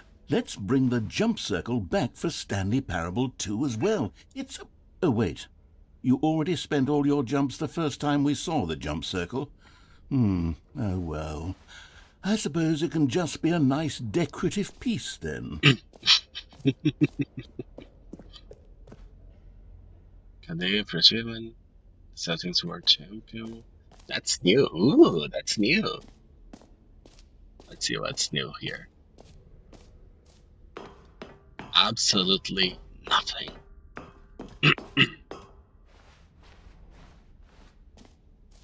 I want something to tell my name. For the Stanley Parable 2, I asked myself, what do players really want? And of course, the first and most obvious answer is that they want to be individually recognized and validated as people. So with that in mind, my first addition to the game is this button, which speaks the name of the person playing the game. Isn't that... Sorry, I should have clarified. Right now, the button only says the name Jim. But of course, in the final game, this button will say your name, whatever name that is. Jing, Here, jing, jing, jing, let's jing. have you role play as Jim to really simulate the full experience of this Oh, feature. I'm Jim. Just play along. I promise you'll love it. Okay, here we go. Let's take a deep breath, clear your mind, forget whoever you are, and simply become a person named Jim. I want Hey, you to I'm imagine Jim. yourself living as Jim. I'm Sleeping Jim. and I'm waking as sitting here Jim, because I'm Jim. falling in love and being heartbroken as Jim, seizing all of the world's possibilities as Jim, and as Jim, watching your dreams crumble into dust. Do you feel it deeply? Are Yeah, you I'm really Jim. truly Jim right now? Yeah, I'm sure I'm If Jimmy. so, then please step forward and press the button. Whoa, I'm Jim. Yes! You see? What a thrill! What a rush! That was you! The button described you. Do it again. Yeah, do it yeah, again. yeah. Let's go. Oh, It let's. hits even harder the second Yeah. time. If this were the only new feature in the Stanley Parable 2, it would still be worth the money. Let's take a break from the Jim button. I'm too emotionally drained from all of this personal validation. I'm gonna press it one more time because Whoa there, cowboy. Sometimes a person can be too much Jim. I'm putting the Jim button away. Otherwise, soon No, you'll start to lose no. all sense of who you actually are. Cara, o humor desse jogo é muito bom, velho. Vai tomar no cu.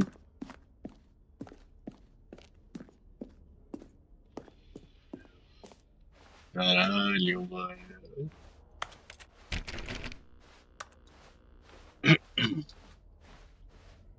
Ai, ai.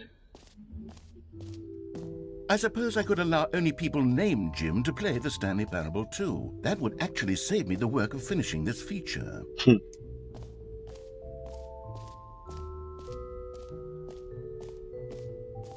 Vou botar aqui, fica aqui. Please, no screenshots.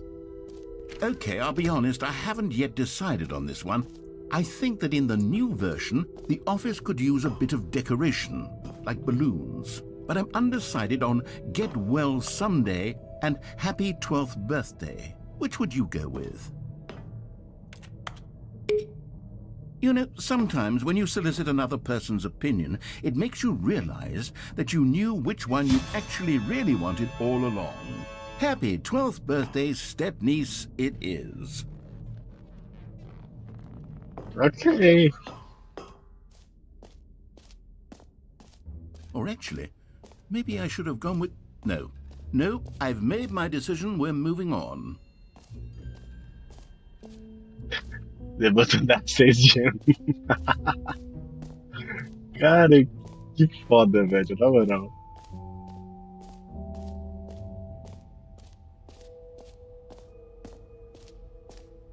Nossa, mano. Como que esse jogo consegue, né, velho? Que bagulho genial.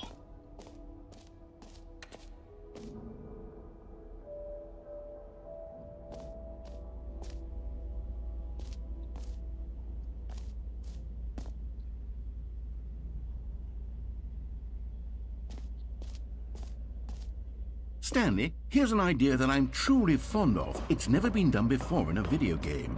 This is, in fact, a hole that you can fall down forever. That's right. Infinite falling. You can fall until the end of time, if you like. A stunning leap forward for video games as a medium.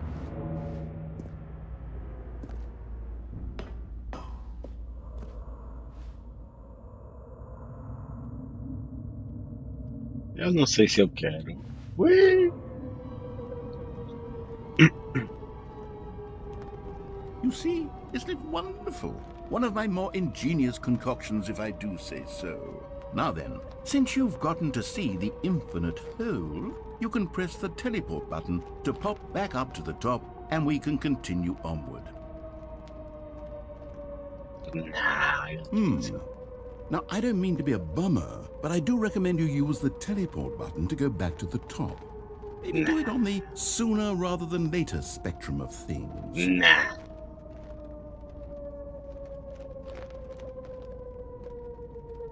Okay, Stanley, I don't know quite how to say this tactfully, but it's possible that I slightly exaggerated the infinite nature of the hole. Is it a very, very deep hole? To be certain it is. It's an extremely deep hole. I don't want anyone to say that it isn't an astonishingly deep hole. It is. Is it infinite? Well, that sort of depends on your definition of infinity. From one perspective, the infinite is merely philosophical in nature. It's more of a... Okay, well, good for you. You found the bottom of the hole. You found me out, Stanley. I'm a liar and a cheat, and you're so clever. Look, I think the issue here is just that you're unusually fascinated by falling. What normal person actually wants to fall infinitely? None at all. I figured the hole was as deep as anyone would actually need. Don't you put this on me. Maybe you're the problem. Your hole is the problem, dude. Look, things got a little heated there. I think we both said some things we didn't mean. Why don't we just put all this behind us and agree to just call the hole mostly infinite? If that Fair works enough. for you, then go ahead and press the teleport button to warp up to the top of the hole and we can move on. I'll just be up here when you're ready. Okay, let me go Great. back. Now, I'm very excited to show you... Oh, for heaven... You see? I was right. The problem is you. The problem is that you like holes too much. Not normal. A normal person would have said, yep, that's an infinite hole right there. Goes on forever till the end of time. Don't need to see it all, but not you. Oh, no, no, no, no. You have a weird sort of... Oh. Did the hole seem even shorter to you this time? I couldn't Yeah. help but feel like you spent a little less time in there than you did before. I mean, admittedly, I didn't make an infinite hole, but I didn't think it was that not infinite. Well, I suppose once again there's nothing to do here. If you decide you've had enough of the hole, you can hit the teleport button and come join me up above. Had enough? I'm positively thrilled. I really do have so much more to share and to talk about. And I've had it, gosh, how could I have guessed? You're back in the hole. If this starts to become a thing where... Wow, okay, yes. I'm starting to become extremely certain that the hole is not only not infinite, but that it's growing steadily less and less infinite. I suspect that I'm starting to hit the point where it's no longer feasible to call the hole infinitely deep, even by the lax overall standards for accountability and marketing. What's going on here? Stanley, I have no explanation for the uncertain nature of the hole's length. Here, let's try something. Let's pop back up to the top, and we'll see if it gets any shorter. Well, there it is. The shame of... How is this still appealing to you? I know you're obsessed with holes, but at this depth, I just can't see this scratching the itch. Oh, who am I to judge? You just do whatever it is you're here to do and hit the teleport button when you're ready to move on. Is the teleport button not working? You No, sure? it isn't. Well, I mean, I really don't have an explanation. It was working just a moment ago. Try it again. Still nothing? Well, I suppose there is one thing I can do to fix this. I'm out. Goodbye, Stanley. You couldn't bear to be away from the hole, and now you'll get more time with it than you could ever have asked for. It's a win for everyone. You get to be with the hole, I get to do literally anything else. Take care, Stanley. I hope Bye. you and the hole have a wonderful rest of eternity together. Goodbye. Just me and the hole. Do-do-do-do-do. Passenger and nothing's happening. Dee-dee-dee-dee-dee-dee.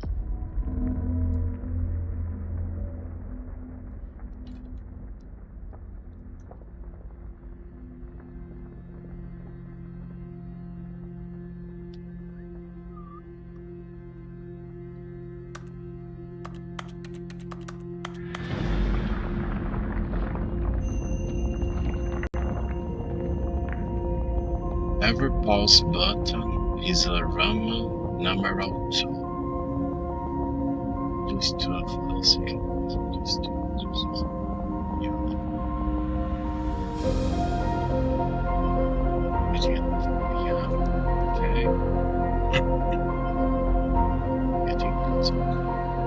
Oh, I want to go back to the top. Shit. No! Ah!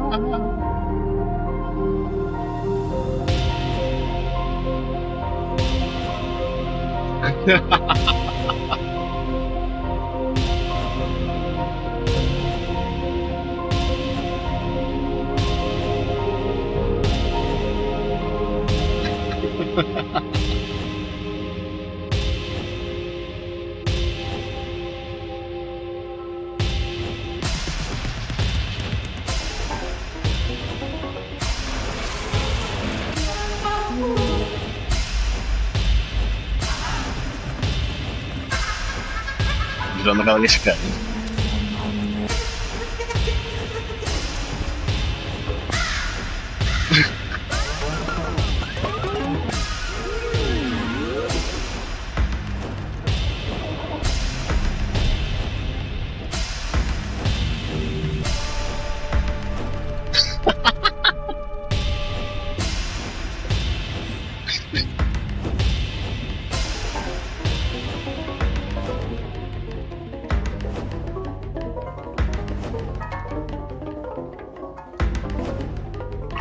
Eu quero ver muito o que eu vou virar.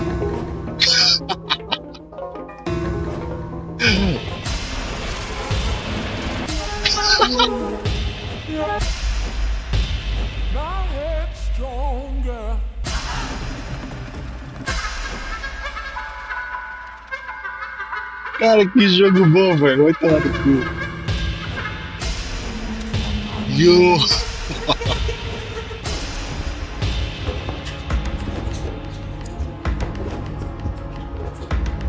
Stanley? Stanley?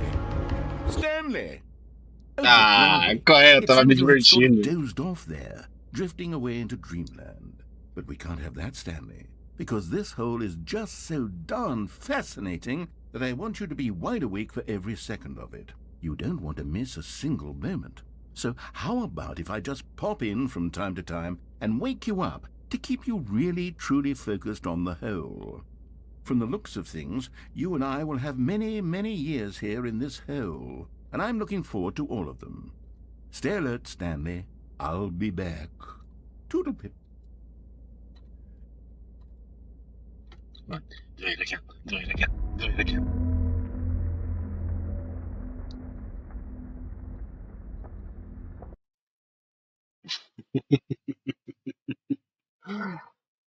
Esse com certeza foi o melhor final até agora. Ah, Here qual we é, are. mano? Go on. Try out some of the new features. Reassurance Bucket.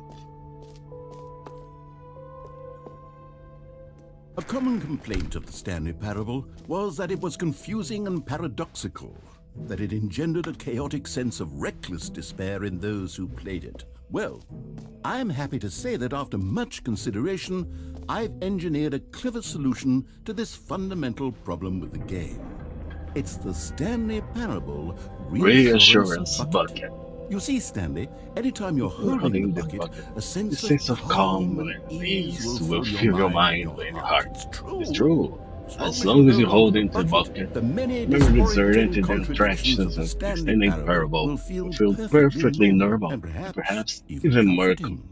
You may even come to long for the gentle embrace of jarring cognitive dissonance while the bucket is in your arms. And to be honest, it's a much more convenient solution for me than actually redesigning the game to be less uncomfortable. Can you imagine what a pain in the ass that would be? Yes, the bucket is the perfect solution. Come on, give it a try. try. Yeah, dude, I'm trying it. Can you feel it? The glow of comfort, even in the face of crushing despair, must already be sweeping through your body. And in fact, can I say that I do believe the bucket lends you an air of charisma as well? I think that just holding it has made you the slightest bit more attractive as a person. The benefits of the bucket seem to go on, don't they? All this and more await you in the Stanley Parable 2. Okay, I'm taking the bucket with me. Does anyone give out awards for most enjoyable bucket in a video game? That really should be an award if it isn't already. Vou apertar screenshot aqui. Nothing happens. Come now. You've already made your choice. It's true that you chose badly, but we all have to move on from our mistakes. Okay, nothing happens.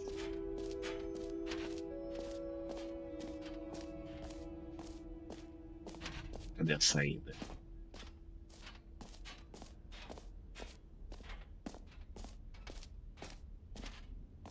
O botão que diz Jim é muito bom. Cadê a saída? Office decorations, most infinitely cold.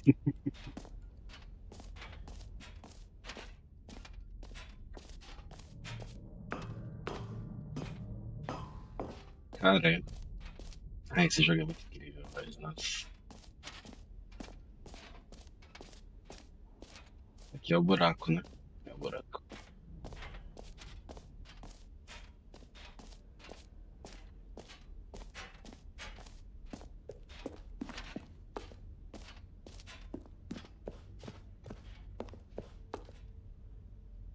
Settings for two.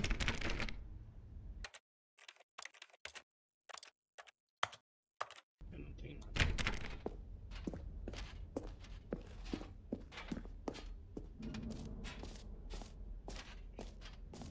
nada. Ei, isso é novo. Não é. Aqui.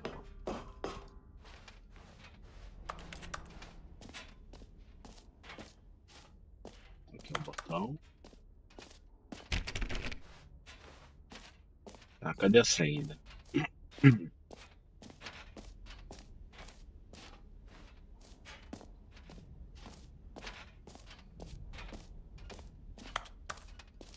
Aqui é o elevador de onde eu vim.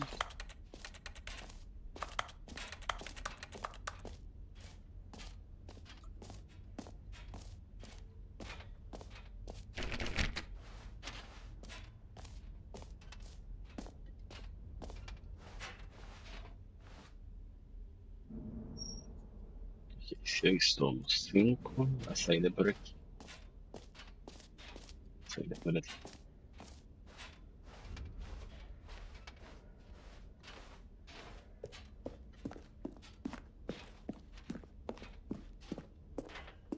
All right. Have you seen everything you wanted to? Ready Yeah, to move sure. on now? Let's go.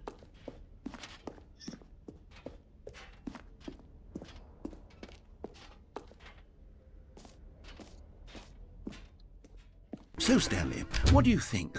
Do you like all of the new features? Yes, I know it's not exactly clear yet how exactly these features will come together as one single coherent video game, but I can feel it in my soul. It's going to work. There's definitely a good game in there somewhere. Say, let's do an experiment.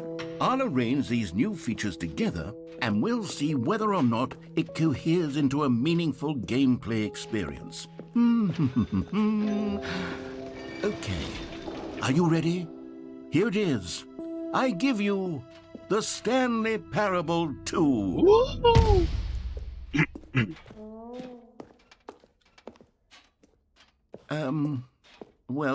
I mean, there's potential here, right? It's sort of... Okay, never mind. Hold on. Let me do a different arrangement. Okay, yes, this is much better. I feel good about this. Here we go. Version 2.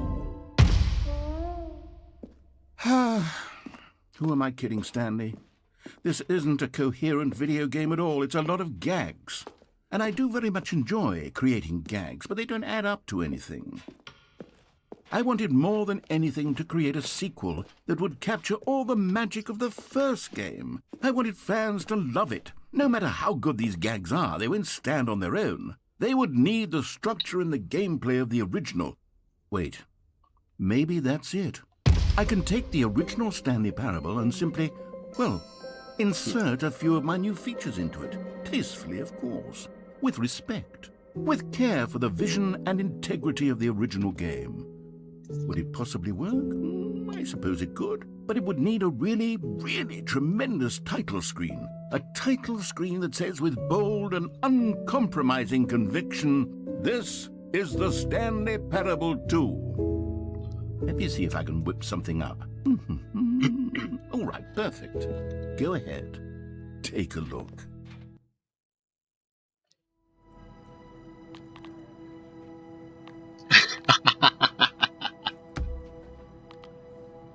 Cara,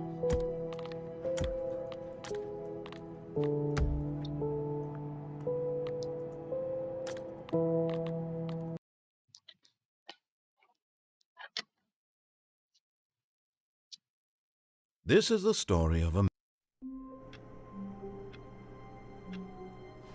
nossa, isso foi um ótimo jeito de resetar um progresso, basicamente. Então eu vou ter o balde agora. All of his co-workers were gone. What could it mean?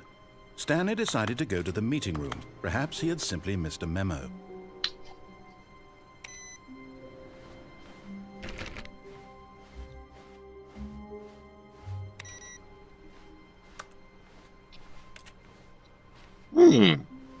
Stanley picked up the bucket. Stanley pressed the bucket upon every little thing in the office. Nothing responded to the bucket's touch, but it did little to discourage Stanley's belief in the magic of the bucket.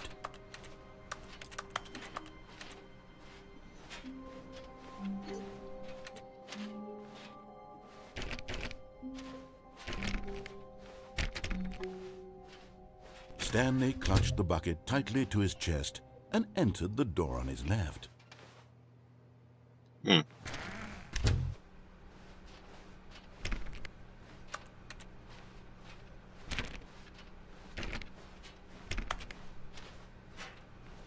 Still no one was here. Stanley needed the bucket's warmth and comfort now more than ever. Perhaps his boss's office was where he'd find answers.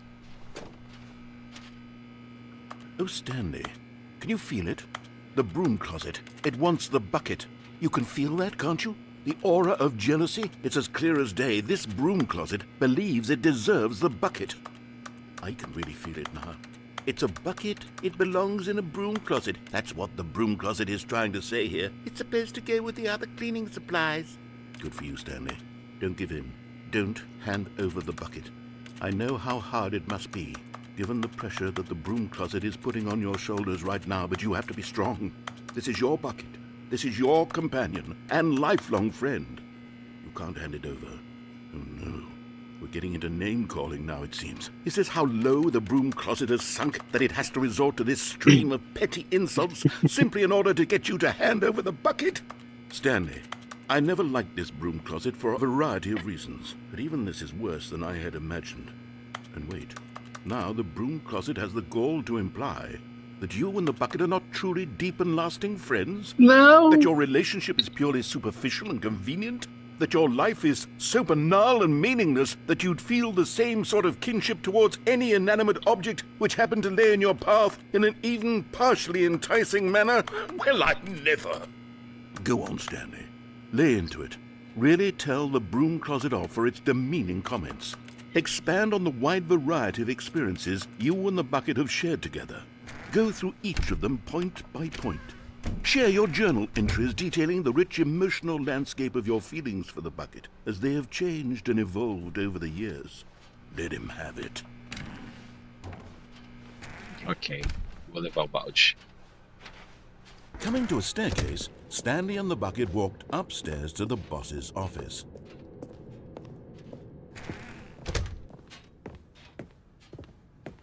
Stepping into his manager's office, Stanley was once again stunned to discover not an indication of any human life. Crushed by the weight of this but Stanley guessed the correct code by sheer luck. Was it that the bucket knew all along? Was the bucket guiding him? Yes, this is certainly the most logical explanation. Cara, o fato deles mudarem esse diálogo por causa do balde já é muito bom, tá?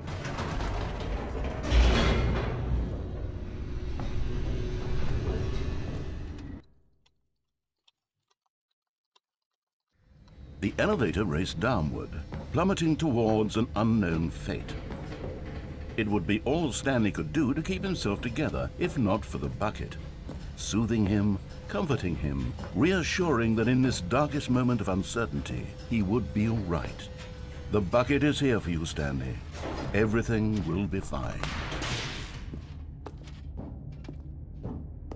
Stanley and the bucket walked straight ahead through the large door that read, Mind Control Facility. Oh man, the bucket.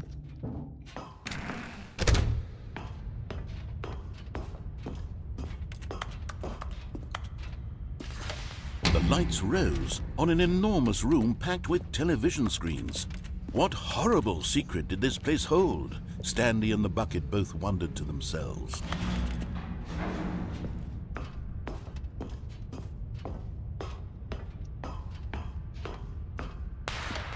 The monitors jumped to life, and Stanley nearly dropped the bucket in shock. Everyone in the office was being videotaped, monitored like guinea pigs. The bucket had never seen anything like this, and it very nearly burst into tears as Stanley cradled it gently, reassuring it that everything would be fine. Was the bucket under the mind control facility's influence as well? Had the bucket been told to do things it didn't wish to do? What kinds of things does a bucket want to do or not want to do in the first place? These questions raced furiously in Stanley's feeble mind. No! He screamed into the bucket. He couldn't accept it. His own life in someone else's control, never! He squeezed the bucket tighter, his one friend in the entire world. At this point, he could trust no one except for the bucket.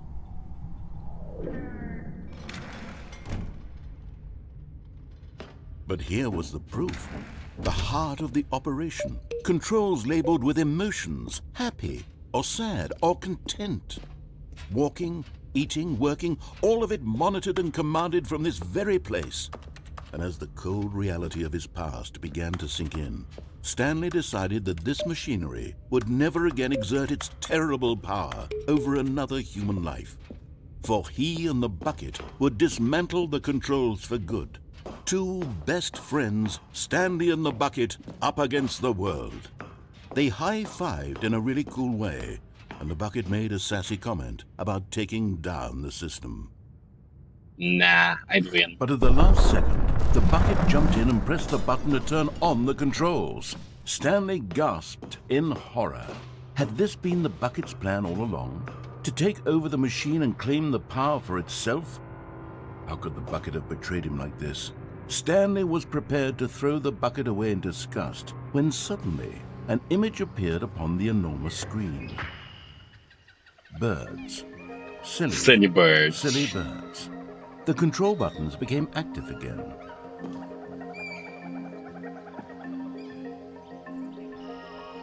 Ok, pelo formato das asas. Ok, não tem nada a ver. Stanley flipped through one video of silly birds after another, and then it dawned on him. This wasn't a mind control facility at all.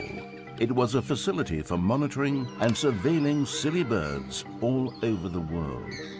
The mind controls were only a facade to disguise its true intentions. Had the bucket known this all along? Stanley marveled at the metal genius in his hands. Oh meu Deus, é o pato. Não, é o ganso. Stanley and the bucket never found freedom because they spent the rest of their lives here in this place, flipping through live streams of the silliest birds imaginable. Of all the possible paths his life could have taken, this one was surely the best. And Stanley was happy. Ih, fofinho.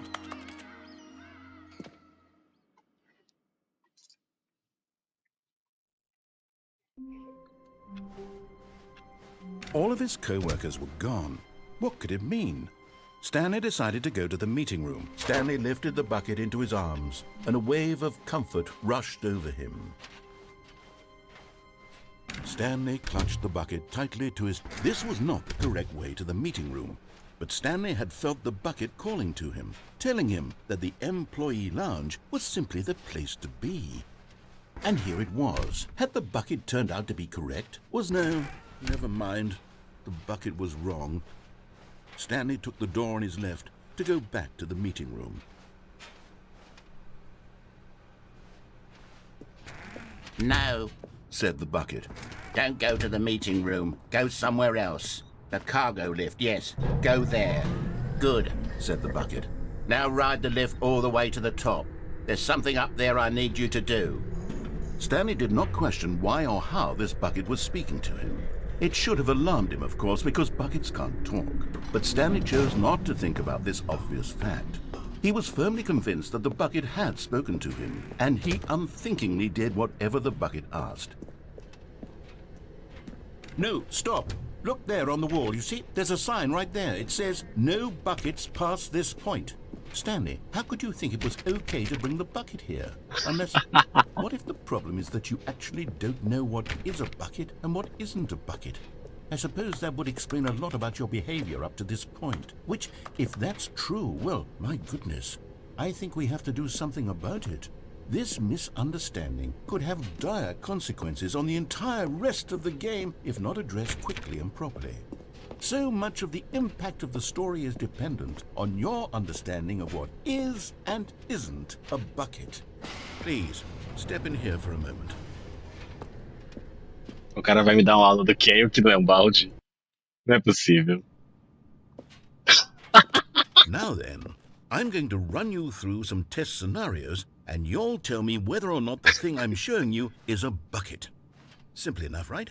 This should tell us everything we'll ever need to know about what is or is not a bucket. Cara, que Okay, jogo begin. bom, velho. Vai tomar no cu. Item 1.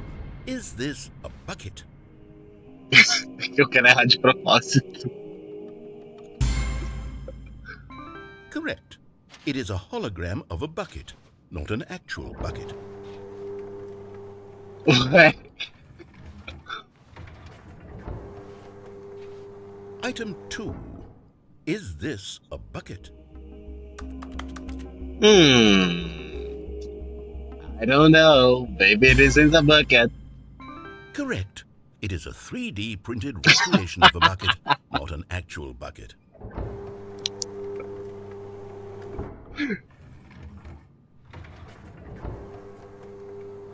Item 3. Is this a bucket? Que pergunta difícil. Vou dizer que não. Incorrect. This is a bucket. Ah.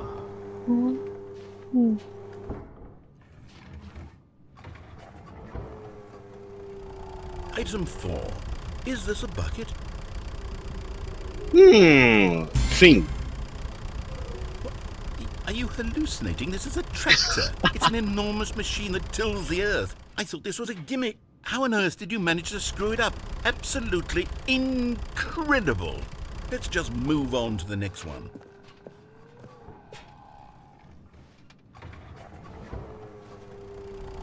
Is this a bucket? Correct. This is a bucket. Ah, qual é, mano? Acabou com a graça. Item 6. Is this a bucket? Trick question. Both. Gotcha. Ah, porra! É o baldezinho Schrödinger, que merda. Item... Wait, hold on. I can't find the next one. Let me see. It should be around here somewhere.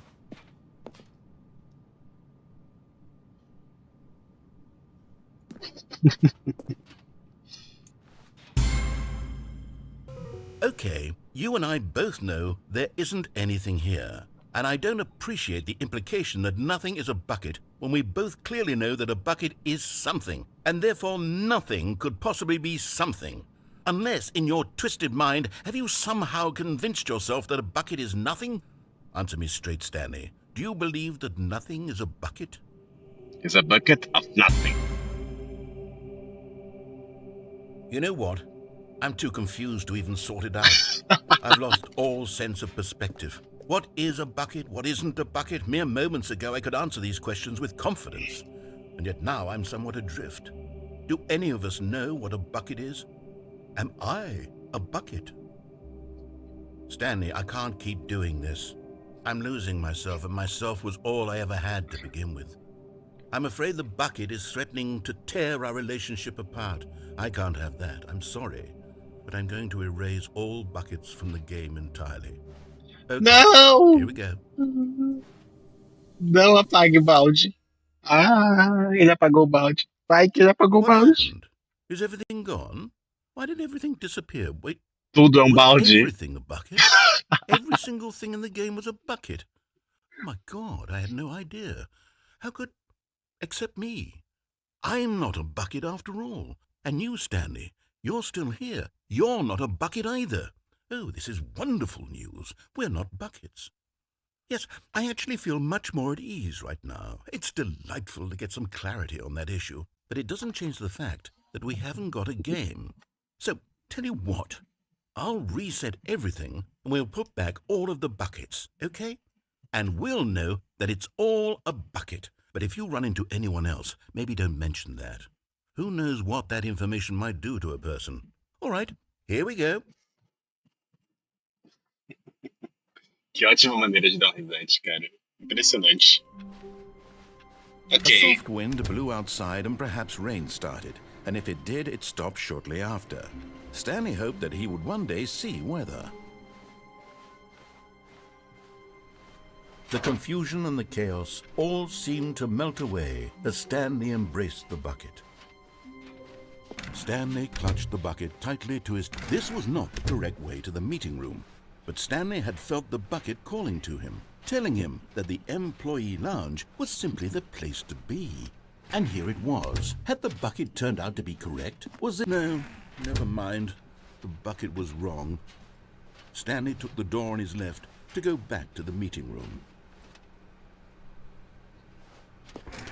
No, Said the bucket. don't go to the meeting room. Go somewhere else. The cargo lift. But Stanley feared that any path he walked might lead to the separation of himself and the bucket, his dearest friend. So he threw himself to his death, that they might die in one another's arms. How deeply touching. Tá. Por que o balde tá aqui? Warmth spread through Stanley's arms.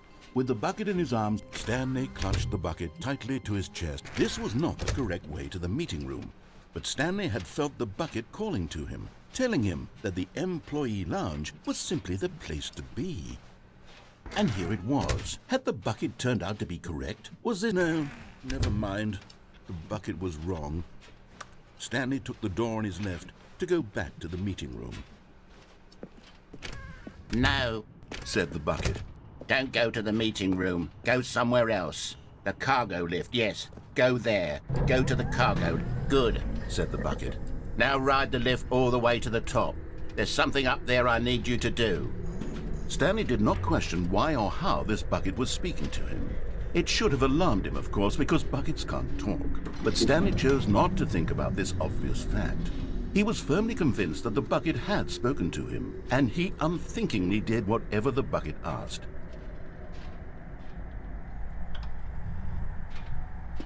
In here. Said the bucket. Go into this dark room over here.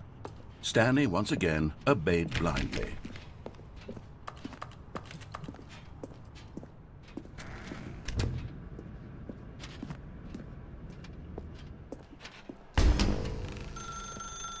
Now pick up the phone. Said the bucket. Pick up the phone and it will take us back home, where we can... A minha esposa vai ser um balde. This is the sad story of a man named Stanley and his bucket. Once upon a time, I gave Stanley a bucket because I thought he was lonely and could use a friend. And then, very distressingly, he began to believe the bucket could speak to him.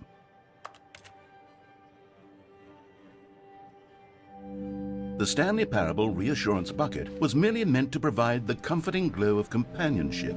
It doesn't literally talk and give you orders. Whatever Stanley is hearing the bucket say to him is just in his head. Lately, I've been concerned about him. Wouldn't you be concerned as well? To see him delusional like this, obsessing over an inanimate metal object? I want to say something to him, but I don't know how I can convince him. I don't know if he'll listen to me.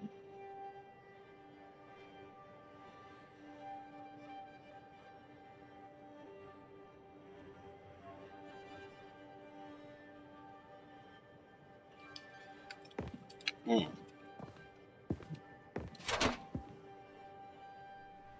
Well, I'll try anyway. Stanley, can you hear me? Listen to me. It's just a bucket. It can't think, it can't talk. All it will ever truly do for you is effectively transfer a liquid from one location to a different location. That's it. It doesn't do anything else.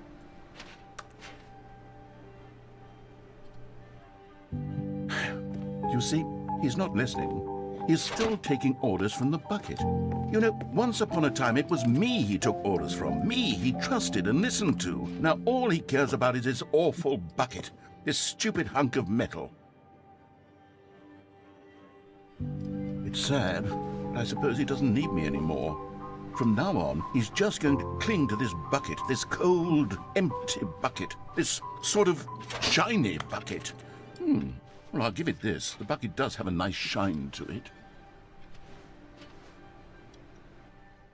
Yes, I suppose on closer inspection that it doesn't quite look like your average hardware store bucket. It's just a little more, what am I trying to say? Sturdier, more capable of transporting liquid. Like it would be better at moving an amount of water from one room to another. Oh my God, what am I saying? Better at carrying water from room to room. It's a bucket. It's literally just a bucket. Why do I feel some need to point out the ways in which it's so much more than just a regular bucket? Oh no, I'm having feelings for the bucket. Oh no, what's going on? Why do I want to be with the bucket? Hear what the bucket has to say, do anything it asks. What's wrong with me? I don't understand. Perhaps if I had the bucket, this would be less confusing. Yes, the bucket could tell me what to do in this troublesome situation. Não, eu não vou dormir com o balde. Eu não quero dormir com o balde. Stanley, give me the bucket. Give it to me. Give me the bucket, Stanley. I need it. Give it to me now. Give it or I'll...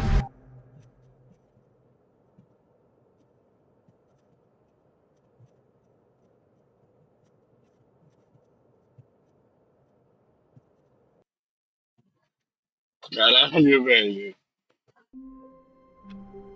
Não, o balde. Even now, Stanley's office was a distant memory.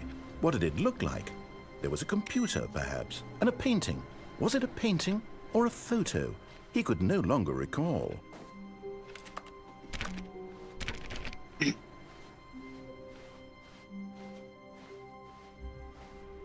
Ok, e se eu descer lá sem o balde?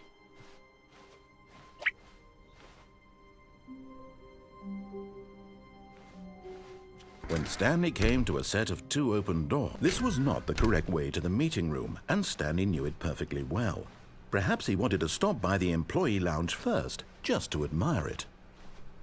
Stanley felt lightheaded, butterflies in his stomach. Giddy in a way, but eager to get back to business, Stanley took the first open door on his left. Stanley was so bad at following directions, it's incredible he wasn't fired years ago. Look, Stanley, I think perhaps we've gotten off on the wrong foot here. I'm not your enemy, really, I'm not. I realize that investing your trust in someone else can be difficult, but the fact is that the story has been about nothing but you all this time. There's someone you've been neglecting, Stanley. Someone you've forgotten. What? Really? I was in the middle of something. Do you have zero consideration for others? Are you that convinced that I want something bad to happen to you? Why, I don't know how to convince you of this, but I really do want to help you, to show you something beautiful. Look, let me prove it. Let me prove that I'm on your side. Give me a chance. Now listen carefully, this is important. Stanley walked through the red door. Ah, eu não quero ser Red Pill. Coletar a vez. Found one of them. One of the miniature Stanley figurines. Remember, no reward for collecting all of these, only the intrinsic pleasure of a job well done. You can't buy that sort of happiness, Stanley. God knows I've tried. So, I implore you to savor each and every moment you come across one of these beautiful figurines.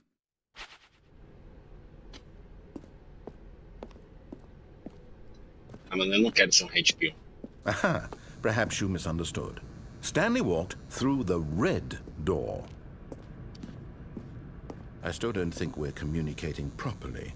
Stanley walked through the red door. All right, fine, go ahead, Stanley. You want to know so badly what's out there? You want to find out what lies at the end of this road you've chosen? Well, don't let me stop you. You see? There's nothing here. I haven't even finished building this section of the map, because you were never supposed to be here in the first place. Broken rooms, exposed developer textures. Is this what you had wanted? Was it worth ruining the entire story I had written out specifically for you? You not think I put a lot of time into that? Because I did. And in the end, it was all for nothing, because this is what you wanted to see. Help me here, Stanley. Help elucidate these strange and unknowable desires of yours. What would have made this game better? What did you want to see? Vehicles? Skill trees? Work with me. You've given me absolutely nothing so far. Tell you what, let me take a stab in the dark at a new design and you can give me some feedback. There we go. A third option. This already feels leaps ahead of where we were before. Go ahead, Stanley. Take it for a spin.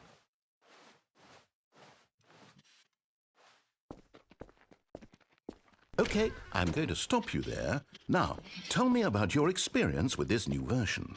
Would you say that the game benefited from allowing you more choices? Feel free to be honest. I'm looking for some real critical feedback here.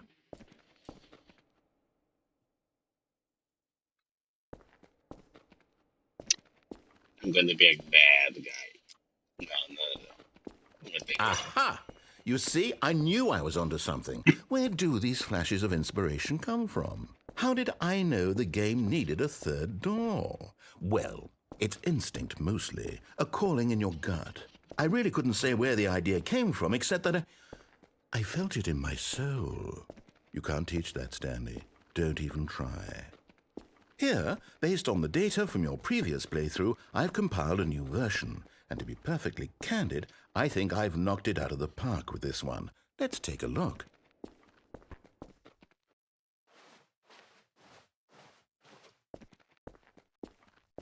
Now, would you say that competitive leaderboard helped you feel motivated to keep walking through doors? Again, honest answers, please. Claro. Hey, I nearly forgot. I've got a prototype of a new game I've been working on, and now would be a lovely opportunity to give it some playtesting. You wouldn't mind taking a look at it, would you? No, Perfect. come on. Let me boot it up. In this game, the baby crawls left towards danger. Right. You click the button to move him back to the right, and if he reaches the fire, you fail. It's a very meaningful game, all about the desperation and tedium of endlessly confronting the demands of family life. I think the art world will really take notice. But of course, the message of the game only becomes clear once you've been playing it for about 4 hours. So why don't you give it 4 hours of play to make sure it's effective? Be sure to keep notes on your experience.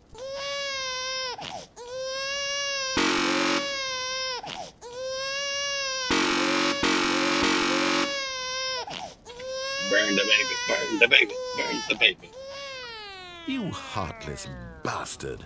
Did you do it because you hate babies Yeah, or purely sure. to spite me? Because if it's the latter, well, I don't know what to do. I'm completely out of ideas. I can't think of a single thing that might improve the experience for me. I'm not even going to try. I'm out, I'm done. It's over. Thank you for playing. Your input was extremely valuable. Oh, hey, since my game was so awful, why don't we play someone else's game, just to ease the pain? Let's see. What do we have here? Yes, this seems like it'll work. Let's give it a shot.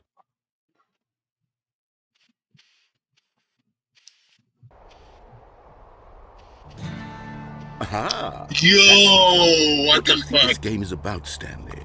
What's our backstory? What is our motivation? Well, it seems obvious to me that you are meant to play as a creepy man spying on innocent civilians below you from up high in your creep tower, perhaps for some sort of twisted erotic purpose. Yes, that must be it. What a fascinating venture into the experience of total mental depravity. So far, I love everything about this game, Stanley. And it seems there's even more. Come, let's venture outward and see what else is out there.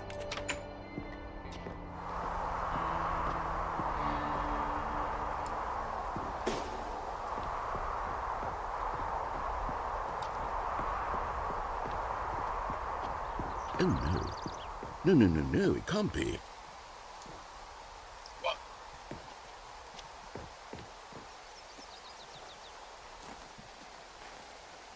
It is. It's an open world game. Good God, quickly block it off. Oh, thank goodness, Stanley. What a close call.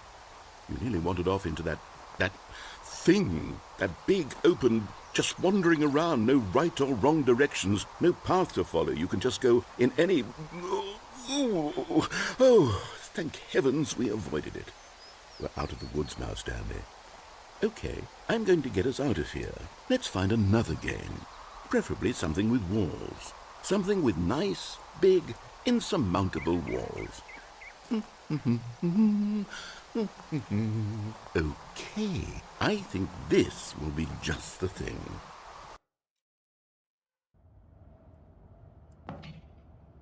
Wonderful. See, this is exactly what I had in mind. Just a nice big box for you to run around in. There isn't any possibility that you could get lost here. Now this is game design.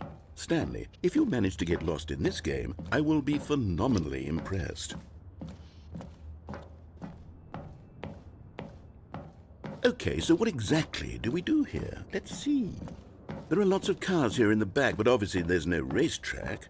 Okay, I'm seeing that there's a ball of some kind back here. Is this game sports ball? Stanley, I think it's sports ball. Oh, what fun. We shall run the bases and do a touchdown together. Yes, I think surely we must. Okay, Stanley, here's the ball. Have fun. Os caras recriaram Rocket League. Caralho, velho. Muito foda, tá?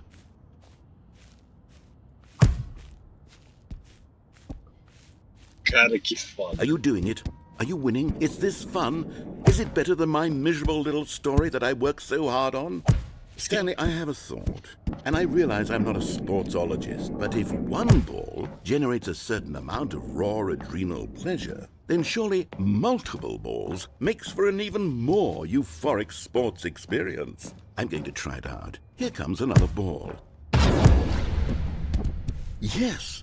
Oh goodness, that really does feel amazing, doesn't it? Stanley, I'm like a child in a confectionery shop. I simply have to have more. I'm insatiable. More balls!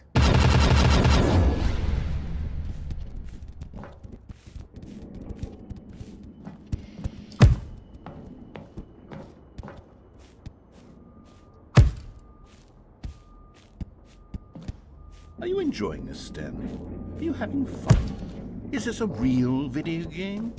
Well, I sure hope you're having a good time, because guess what? It's over. That's right. Your little fun comes to an end. This is my game, and what I say goes. You get to have fun when I let you, Stanley. Besides, you need someone like me to set boundaries for you. Without rules or boundaries, video games are nothing. Yes, that's what I am. I'm structure. I'm your sense of purpose. And since you decided you didn't want to play my game, now I don't want to play with you either. So, goodbye, Stanley. I'm leaving. See how you like it when I'm not around to set the rules. Somehow, I don't think... Hold on. What are you doing?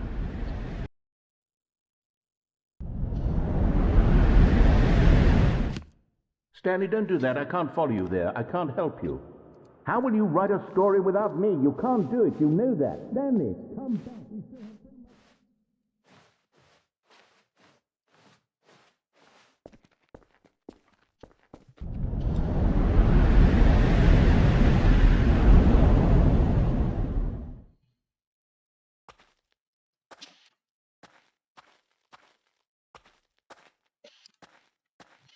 Isso quase virou um jogo de terror.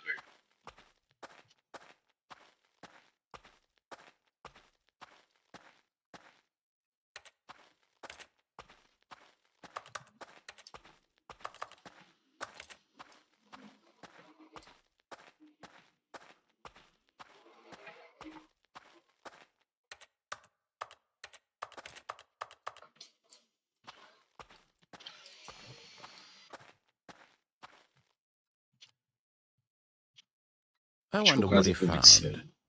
If what he wanted was to be the leading man in his own story, well, perhaps he's gotten it. Down in wherever he is right now. I wonder if he's happy with his choice, and if he's learned the heavy cost that comes with it. He'll understand soon what I was trying to tell him. He needs me. Someone who will wrap everything up at the end, to make sense out of the chaos and the fear and the confusion. That's who I am. That is what I mean to this world. Oh, yes. Yes, I'll be back. There's no other way. Once this ends, after it all comes to a close, then I'll be back. The end will be here soon. Very soon. I can wait.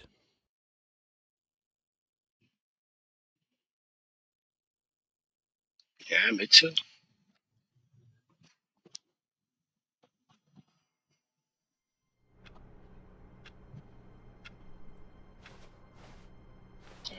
Resetou. Eu acho que eu não vou pegar o balde. E vou ir de novo lá. When Stanley came to a set of 2 open doors, this was not the correct way to the meeting room, and Stanley knew it perfectly well. Perhaps he wanted to stop by the employee lounge first, just to admire it. The lounge was grand, majestic, perhaps too much, but eager to get back to business, Stanley took the first open door on his left. Tá, agora eu vou pra porta vermelha e vou ver Stanley o que was so acontece. bad at following directions, it's incredible he wasn't fired years ago. Look, Stanley, I think perhaps we've gotten off on the wrong foot here. I'm not your enemy, really, I'm not. I realize that investing your trust in someone else can be difficult, but the fact is that the story has been about nothing but you all this time. There's someone you've been neglecting, Stanley. Someone you've forgotten about. Please, stop trying to... What? Really? I was in the middle of something. Do you have zero consideration for others? Are you that convinced that I want something bad to happen to you? Why, I don't know how to convince you of this, but I really do want to help you, to show you something beautiful. Look, let me prove it. Let me prove that I'm on your side. Give me a chance. Now listen carefully, this is important. Stanley walked through the red door. Oh, thank God you are willing to listen to me. Do you see that I really have wanted you to be happy all this time? The problem is all these choices. The two of us always trying to get somewhere that isn't here. Running and running and running, just the way you're doing right now. Don't you see that it's killing us, Stanley? I want it to stop. We would both be so much happier if we just stopped.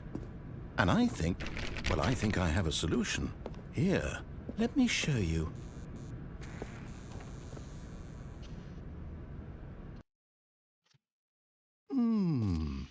What do we want? What are we looking for? Here. Yes. Oh, it's beautiful, isn't it?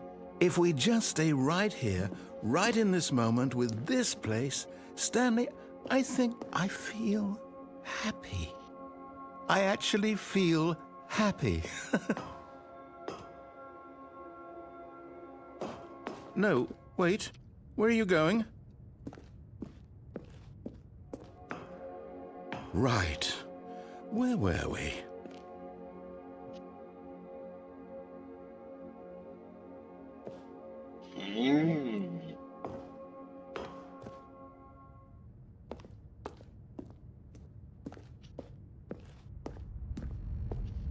Oh no!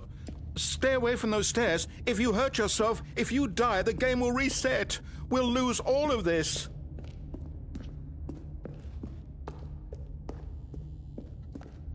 Please, no, Stanley, let me stay here. Don't take this from me. Please, Stanley, think about what you're doing.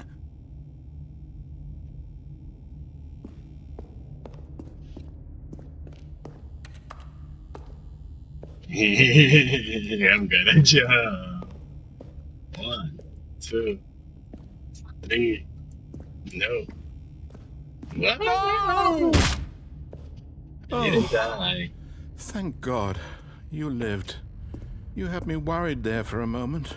Now, can we please get back to the other room?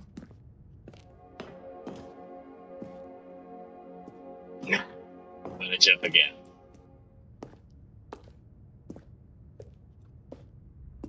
Peraí, o modificador aqui do lado acabou a água.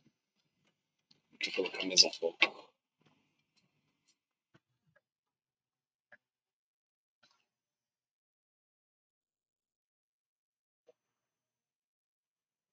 Pronto, acho que acima daqui começa a vazar.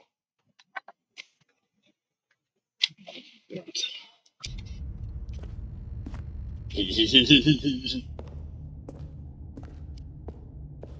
No. No, no. What are you doing, Stanley? Please, I'm asking you not to take this away from me. I can't go back to what I was before. If you die, we'll both go back. Why are you doing this? 1, 2, 3, vai fiel! Stanley, let's go back to the other room. Can you do that for me? My God, is this really how much you dislike my game? That you'll throw yourself from this platform over and over to be rid of it? You are literally willing to kill yourself to keep me from being happy. Am I reading the situation correctly? Tá bom, eu não vou nem olhar. Or maybe you're just getting a kick out of it. I don't know anymore. I just wanted us to get along. But I guess that was too much to ask. Do you actually want to stay alive? Or are you just teasing me? What is that? Anger? Is that anger that you're feeling, dude? No. It's...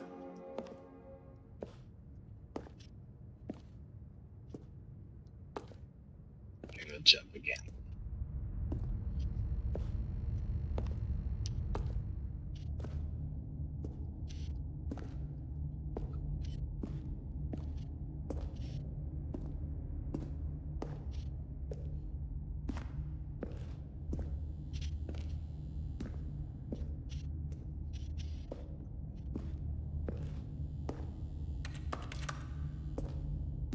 Eu acho que ainda vou cair mais uma vez e vai abrir uma porta, ou então um burro, mas talvez abra aquela porta ali.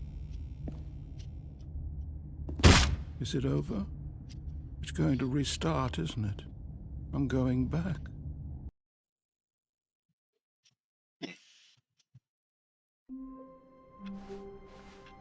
All of his co-workers were gone. What could it mean? Stanley decided to go to the meeting room. Stanley picked up the bucket and smiled. He'd never be alone again, not truly alone, not with the bucket around. Stanley clutched the bucket tightly to his chest and entered the door on his left.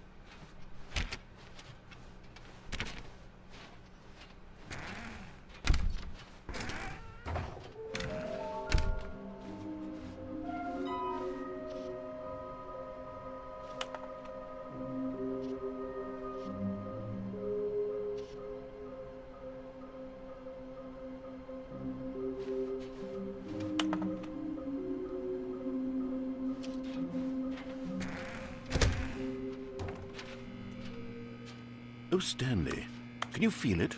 The broom closet. It wants the bucket. You can feel that, can't you? Coming to a staircase, Stanley and the bucket walked upstairs to the boss's office. But Stanley just couldn't do it. He considered the possibility of facing his boss, admitting he had left his post during work hours. He might be fired for that. And in such a competitive economy, why had he taken that risk? All because he believed everyone had vanished? His boss would think he was crazy. And then something occurred to Stanley. Maybe, he thought to himself, maybe I am crazy. He looked down at the bucket in his arms. Am I crazy? He asked the bucket. The bucket returned his gaze, but said nothing at all. That's strange, Stanley thought. Usually the bucket is a source of guidance and wisdom for me in difficult times such as these. He held the bucket close, yet felt none of its familiar reassurance and comfort. And that's when Stanley realized, this isn't my bucket. It's just a normal, everyday bucket. Someone else's bucket, perhaps. How did I end up with someone else's bucket? This is all terribly wrong. Surely no good would come from this. Who knows what sorts of bizarre hallucinations Stanley might experience without the psychologically grounding presence of his bucket. And indeed, now he noticed that the rooms were repeating, which was, of course, very odd. And now he felt himself floating off the ground. Oh, gracious. he exclaimed. "Without my bucket, I've gone truly mad. Where is it? I must find it." Far off in the distance now, he heard it calling to him. Stanley! Stanley, it's me, the bucket. Could it truly be? He rushed forward from room to room, passing by one bucket after the next. None of them were his. None of them were his special bucket. Come to me, Stanley. Find me. He had to find the bucket. He had to return to his old friend. It was the only way to truly restore his sanity. And then suddenly, he froze dead in his tracks. He knew where the voice of the bucket had been coming from. The real bucket was inside of him all along. It was incredibly painful. Stanley doubled over in agony and blacked out.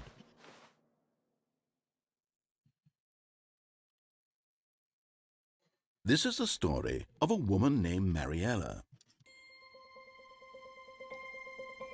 Mariella woke up on a day like any other. She arose, got dressed, picked up her bucket of comfort and security, and walked to her place of work. But on this particular day, her walk was interrupted by the body of a man who had stumbled through town, talking and screaming to himself, and then collapsed dead on the sidewalk. Right away, she knew what the problem was. This man had no bucket. Of course he'd gone mad, ranting and raving about a narrator describing all of his actions and how everything is predetermined and free will is an illusion and it's all just a video game. It could all have been prevented if only he'd taken his bucket with him. Perhaps he didn't even realize he'd forgotten his bucket at home in the first place. How cruel the world can be, Mariella thought, and she hugged her own bucket even tighter. But of course, she had no time for this. There were a myriad of confusing problems she would soon have to confront at work, for which her bucket would provide absolute guidance and total clarity on everything. Heck yes, she thought to herself, my life kicks ass. And she backflipped all the way to work.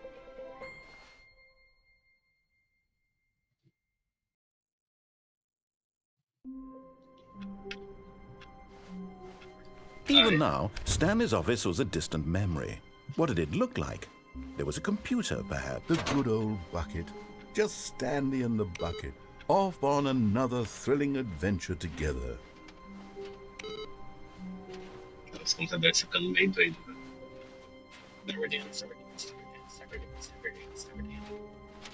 Stanley clutched the bucket tightly to his chest and entered the door on his left.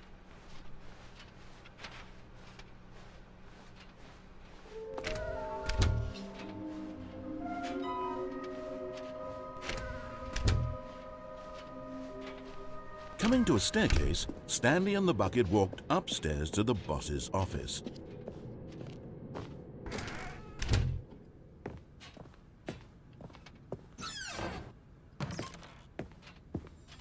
Another miniature Stanley figurine. This, there really must be a snappier name for these things. What about mini-stands? Stanley figs? What about Stanlerines? Yes, I think I like that. Another Stanlerine under your belt.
Eu tô preso, é isso?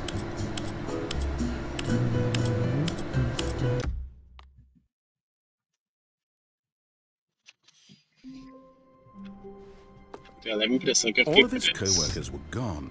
What could it mean? Stanley decided to go to the meeting room. Perhaps he had simply missed a memo.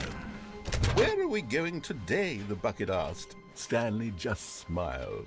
Anywhere they went together would be perfect. Stanley clutched the bucket tightly to his chest and entered the door on his left.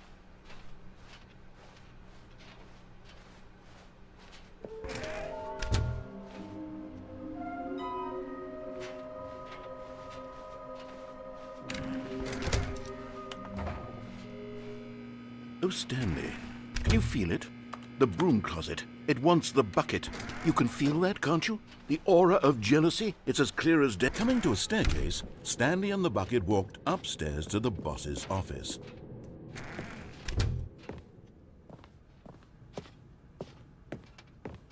Stepping into his manager's office, Stanley was once again stunned to discover not an indication of any human life. But Stanley guessed the correct code by sheer luck. Was it that the bucket knew all along? Was the bucket guiding him? Yes, this is certainly the most logical explanation. Okay, I'm going back to the name of these little Stanley figurines, and now I'm torn between Stanlerines and Figlies. What do you think, Stanley? What name better encapsulates the intrinsic sense of happiness that you get from seeing a small number in the corner of your screen go up by 1? Let me sit on it. I'm sure it will come to me.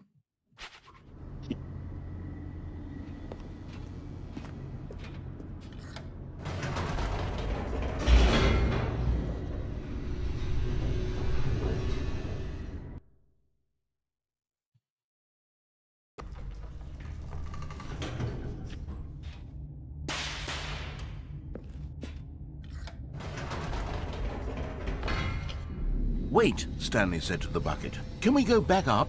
When I was pressing those keypad buttons, there was something very intriguing about the number 3. I want to go back so I can try pressing the number 3 again. The bucket said nothing.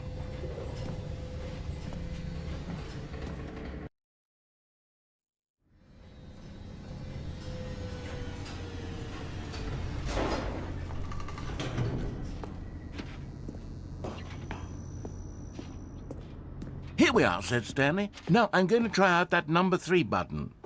He took the bucket over to the keypad and began absolutely slamming on the number 3 over and over and over.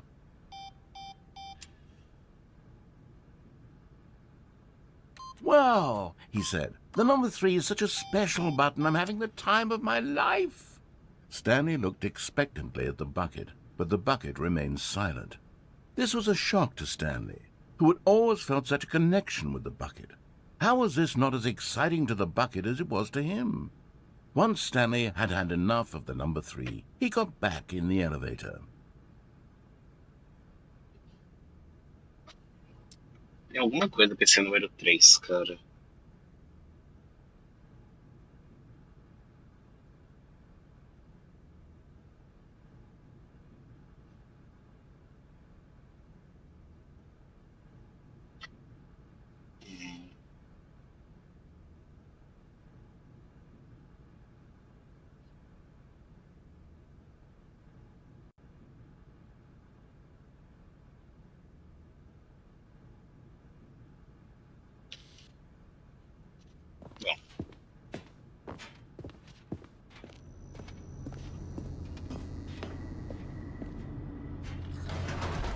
Perhaps the bucket had missed something. Perhaps it had not seen how much joy Stanley got from slamming the number 3 repeatedly.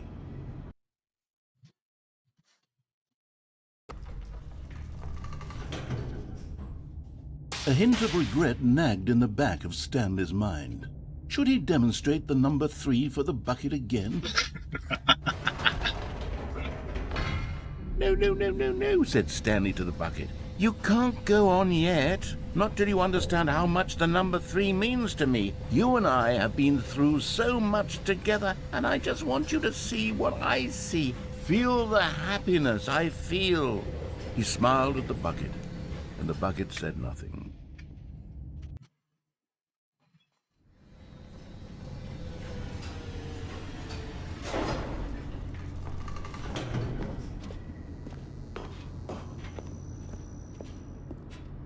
Here we go, said Stanley.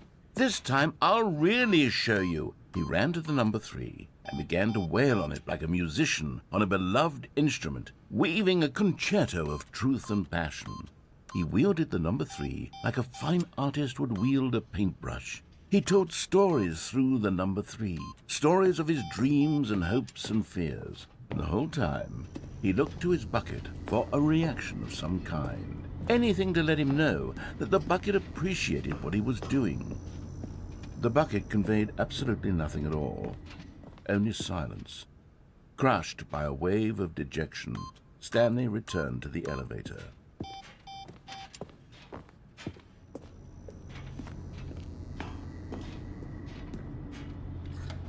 Stanley and the bucket were so close. They'd always been there for one another. Why suddenly could the bucket not connect with this passion of Stanley's? The question caused Stanley to ruminate the whole way down the elevator. He knew that there must be a way to get through to the bucket, to communicate fully with his dear friend. Surely there was a solution, mustn't there be?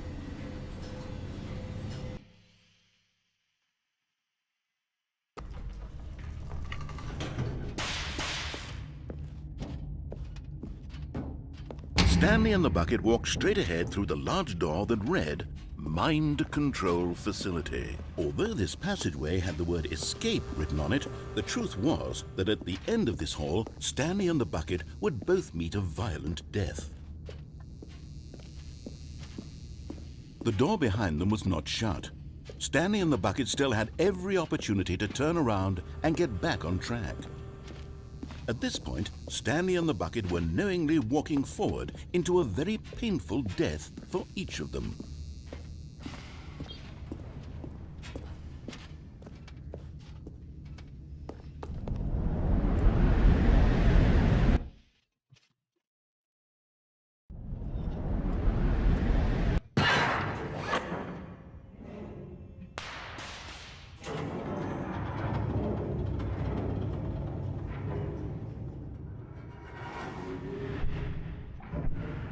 As the machine whirred into motion and Stanley and the bucket inched closer to their demise, Stanley reflected on how meaningless the bucket's warmth and comfort had turned out to be. To be sure, it puts the mind and the soul at ease to embrace the bucket, but what use is a sense of ease when you're about to be crushed to death? This is what Stanley thought to himself, and he sort of kicked himself for wasting so much time carrying a bucket everywhere. Farewell, Stanley.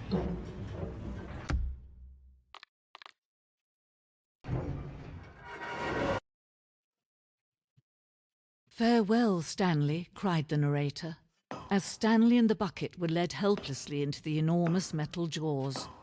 In a single visceral instant, the bucket's life came to an end, as it was crushed violently to death.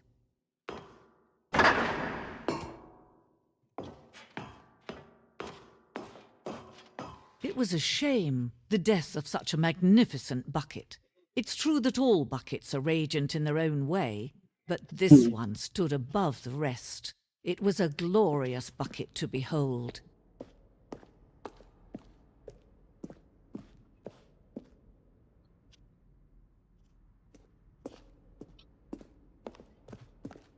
Can you see how arrogant it was for Stanley to take a bucket like this and to claim it for his own? Can you see the hubris that blinded him? Can you see that the bucket is far more noble than Stanley will ever be in his short life?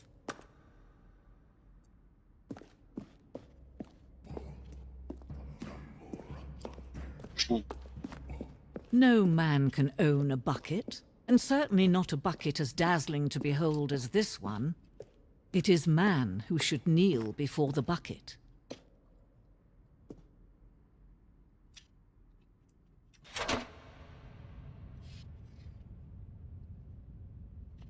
But there is something we can do together, you and I, that will right this terrible wrong.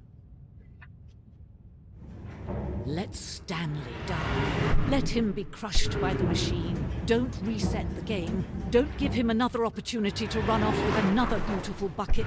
We can save the world's buckets from their treatment as tools and implements if only we let Stanley die together. The bucket shall take its place as ruler, as leader, as commander of a new world, a new vision.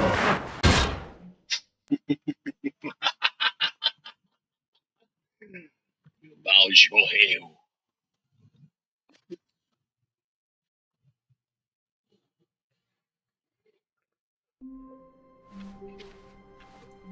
Wait, Stanley thought to himself. Am I sure that the orders stopped coming in? How is that possible? They never stopped. Surely I was mistaken.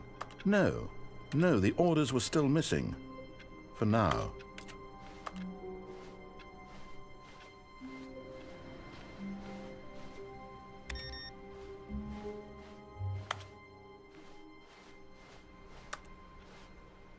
A good bucket, a strong bucket, a humble bucket, a committed bucket, a bucket of culture and distinction.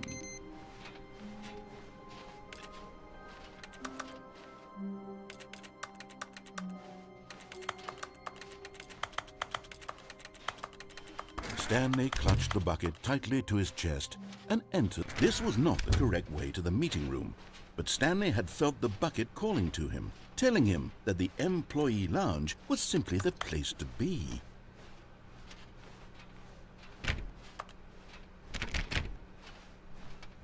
And here it was. Had the bucket turned out to be correct? Was this better than the meeting room? Yes, Stanley thought to himself. Yes, perhaps it truly was. How insightful. No, never mind. The bucket was wrong. Stanley took the door on his left to go back to the meeting room, and so the two of them detoured through the maintenance section and walked straight ahead to the opposite door.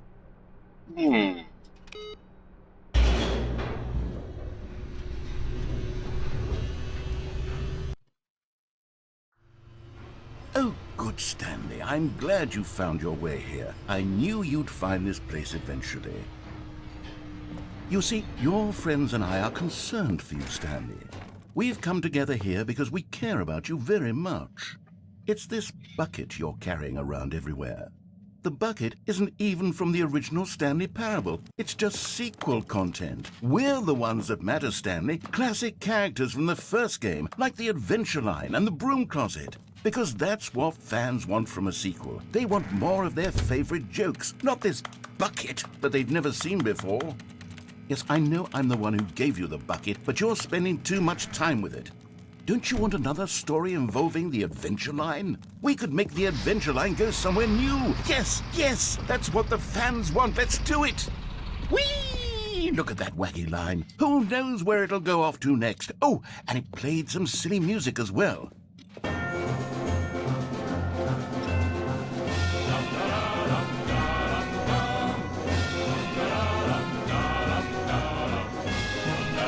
Now this is what the Stanley Parable is all about. Don't you remember all those great jokes from the original dialogue? Also, Stanley is addicted to drugs and hookers.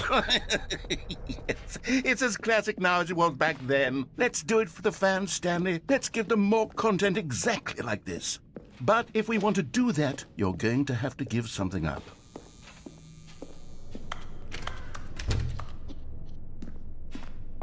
Don't you get it, Stanley? We need to get rid of the bucket. That's why I'm very proud to introduce a brand new character. This is the Bucket Destroyer.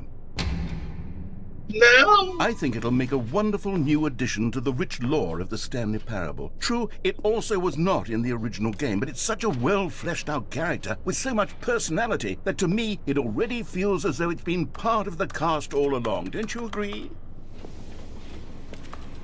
Can you guess what the Bucket Destroyer does? Surely you don't need me to spell it out for you. Go ahead now, Stanley.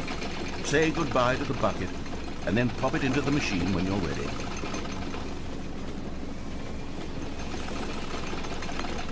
Now listen to me. It's crucial that you give it the bucket.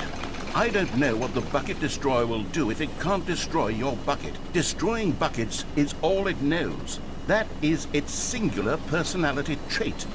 Sure, I can hear you saying, how does a character with only one personality trait deserve to join the pantheon of beloved Stanley Parable characters? Well, you see, if you were to really explore the Bucket Destroyer, you would see that its desire to crush buckets is so densely loaded with complexity and nuance that it's really like 10 personality traits. What other object in this game can you even say that about? The broom closet? Certainly not. I wonder what sort of Bucket Destroyer merchandise the fans will be clamoring for after this. Okay, the Bucket Destroyer is getting very upset now. You'll have to hurry and feed it. We can't get back to the classic Stanley Parable characters like the Adventure Line or the Bucket Destroyer until you crush that damn bucket. Quickly now, the fans are waiting. Do it, the fans, Stanley. Give the fans what they want. Hurry and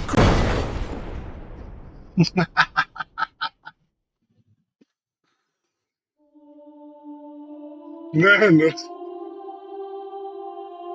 caralho, que jogo bom, Bucket velho. Destroyer, my prized creation.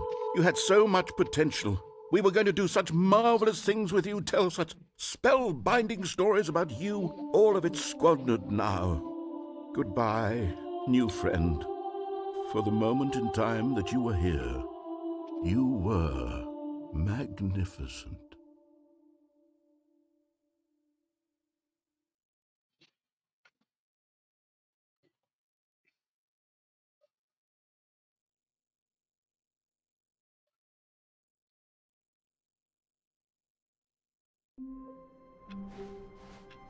How wonderful. Stanley was alone. Finally. This is great, he thought to himself. This is what I've wanted all along. I got what I wanted. Ah, the embrace of an old friend. A weathered companionship that stands the test of time. Stanley clutched the bucket tightly to his chest. This was not the correct way to the meeting room, but Stanley had felt the bucket calling to him, telling him that the employee lounge was simply the place to be. And here it was. Had the bucket turned out to be correct? Was it? No, never mind. The bucket was wrong. Stanley took the door on his left to go back, and so the two of them detoured through the maintenance section and walked straight ahead to the opposite door.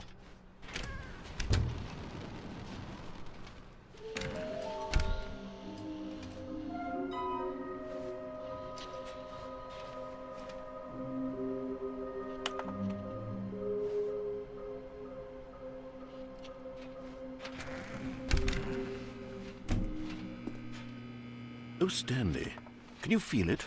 The broom closet. It wants the... Coming to a staircase, Stanley and the bucket walked upstairs to the boss's office.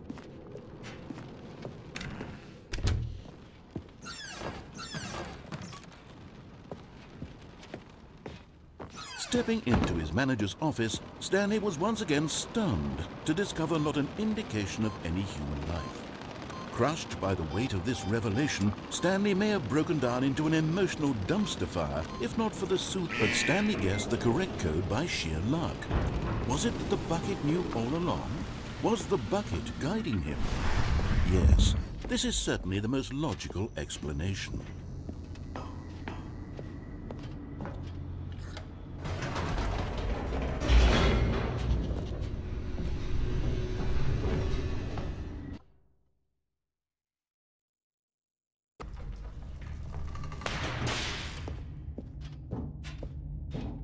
Stanley and the bucket walked straight ahead through the large door that read, Mind Control Facility.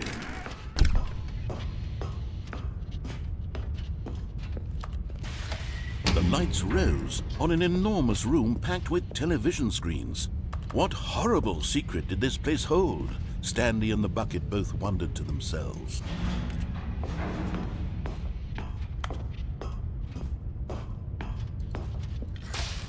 The monitors jumped to life, and Stanley nearly dropped the bucket in shock. Everyone in the office was being videotaped, monitored like guinea pigs. The bucket had never seen anything like this, and it very nearly burst into tears as Stanley cradled it gently, reassuring it that everything would be fine.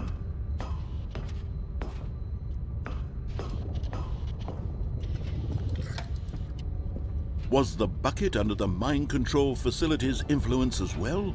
Had the bucket been told to do things it didn't wish to do? What kinds of things does a bucket want to do or not want to do in the first place?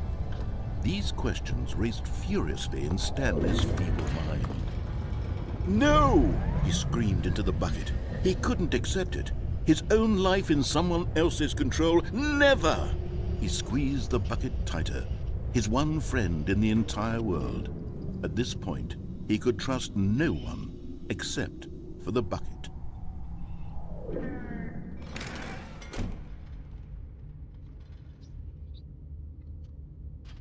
But here was the proof.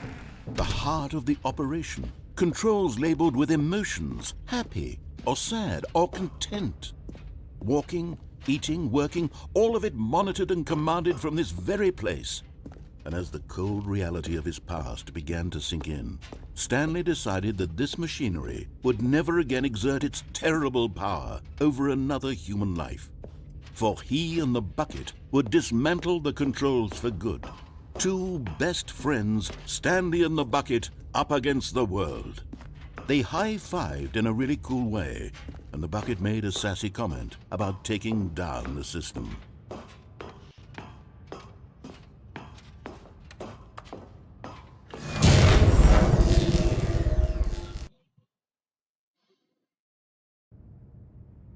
Stanley and the bucket waited in blackness.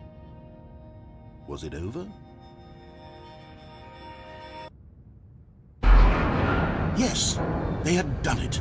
Stanley and the bucket had defeated their greatest and darkest enemy, freed themselves from the tyrannical grip of the evil mind control machine. Freedom was now mere moments away.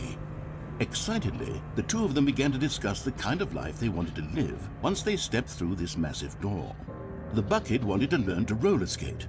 Stanley wanted to sneeze in every country on Earth. Both of them wanted to begin watching a movie, any movie, but then stop it halfway through and begin watching it in reverse from the end. True, it was a simple life they envisioned, but it was one they'd lived together, with one another to lean on, to trust, to support. What? Wait. What was happening? Why had the door stopped? Was Stanley and the bucket not about to be freed?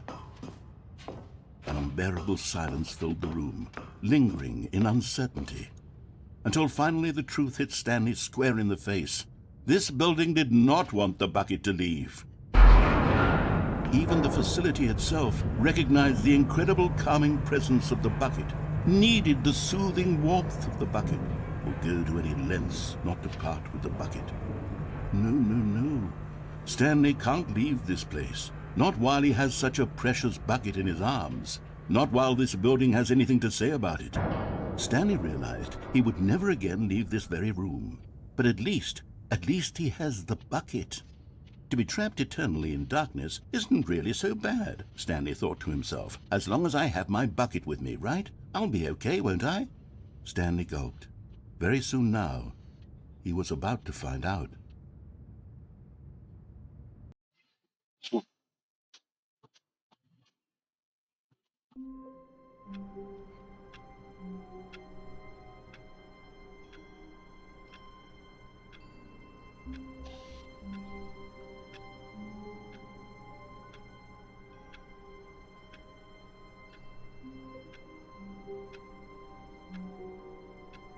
Cara, tem muitos All of his CDs. co-workers were gone. What could it mean? Stanley decided to go to the meeting room. Perhaps he had simply missed a memo. Eu vou sem o balde para a porta da direita.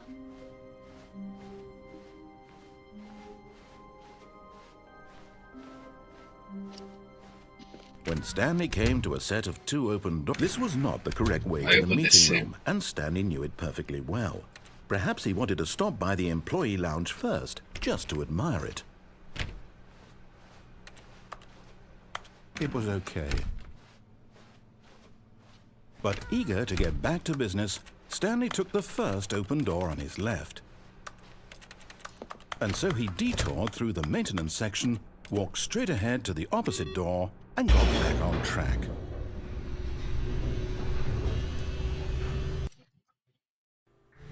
But Stanley didn't want to go back to the office. He wanted to wander about and get even further off track. So now in order to get back, he needed to go, from here, it's, left.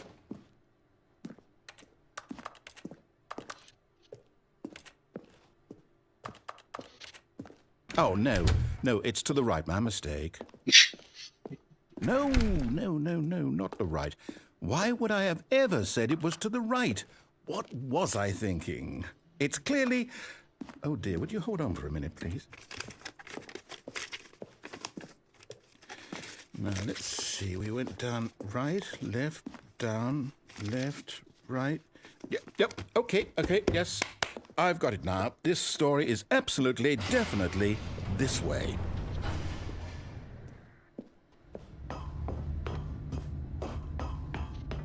No. This isn't right at all. You're not supposed to be here yet. This is all a spoiler. Quick, Stanley, close your eyes. Okay. We just have to get back to, oh, who am I kidding? It's all rubbish now. The whole story completely unusable. How about, rather than waste my time trying to salvage this nonsense, we'll just restart the game from the beginning. And this time, suppose we don't wander so far off track, Okay, from the top. All of his co-workers were gone. What could it mean? Stanley decided to go to the meeting room. Perhaps he had simply missed a memo.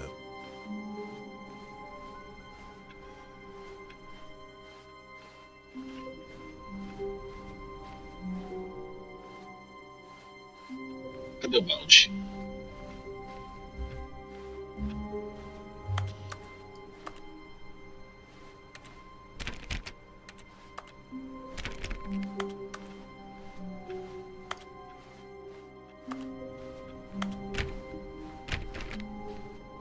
When Stanley... Wait, what? No, I restarted. I swear, I definitely restarted the game over, completely fresh. Everything should be... Oh, did something change? Stanley, did you change anything when we were back in that room with all the monitors? Did you move the story somewhere or... Hold on. Why am I asking you? I'm the one who wrote the story. It was right here just a minute ago. I know for sure that it's here somewhere. Okay, then. It's an adventure. Come, Stanley. Let's find the story.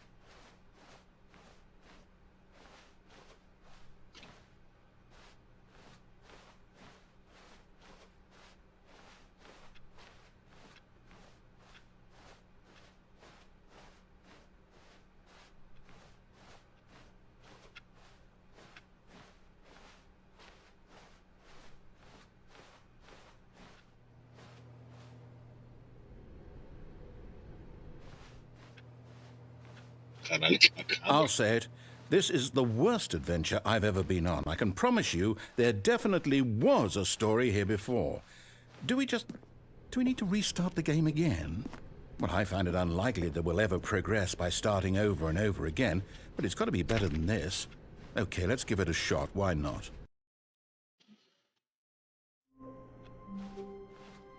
All of his co-workers were gone. What could it mean? Stanley decided to go to the meeting room. Perhaps he had simply missed a memo.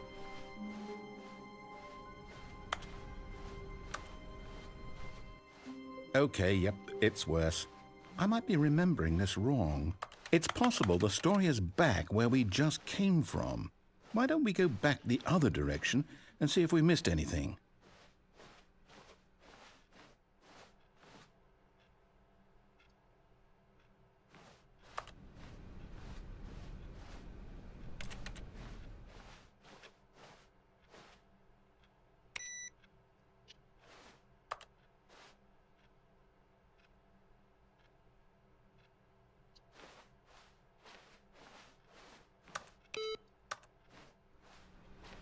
Aha!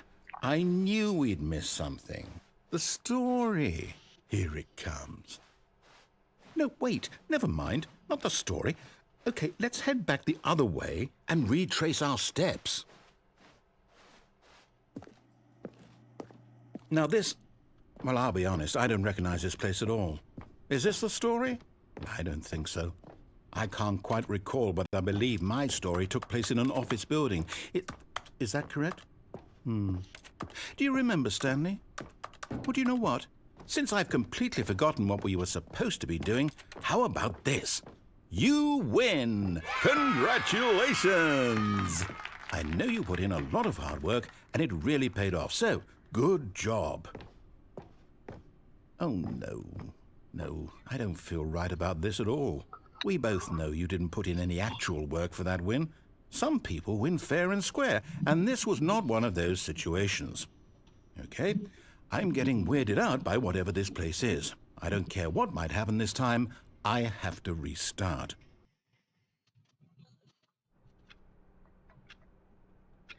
All right, I've got a solution. This time, to make sure we don't get lost, I've employed the help of the Stanley Parable Adventure Line. Just follow the line. How simple is that?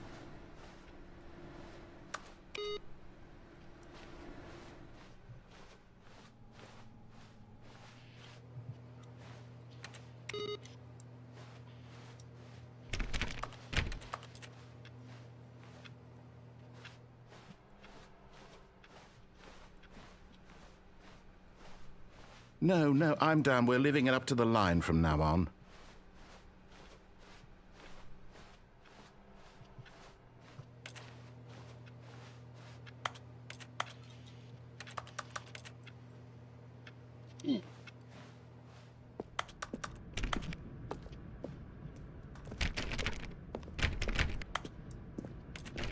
You see? The line knows where the story is. It's over in this direction. Onward, Stanley, to destiny. Though, here's a thought. Wouldn't wherever we end up be our destination, even if there's no story there? Or to put it another way, is the story of no destination still a story? Simply by the act of moving forward, are we implying a journey such that a destination is inevitably conjured into being via the very manifestation of the nature of life itself? Okay, Stanley, I need to follow this train of thought for a minute. Just stick with me. Now, we can both agree that the nature of existence is in fact a byproduct of one's subjective experience of that existence, right? Okay, now if my experience of your existence rests inside of your subjective experience of this office, is this office in fact the skeleton of my own relative experiential mental subjective construct? Whoa. Hang on. That got a bit weird back there. Well, I'd like to apologize. Not sure where I was going with all that. You know what? I think what we need right now is a bit of music to lighten the mood.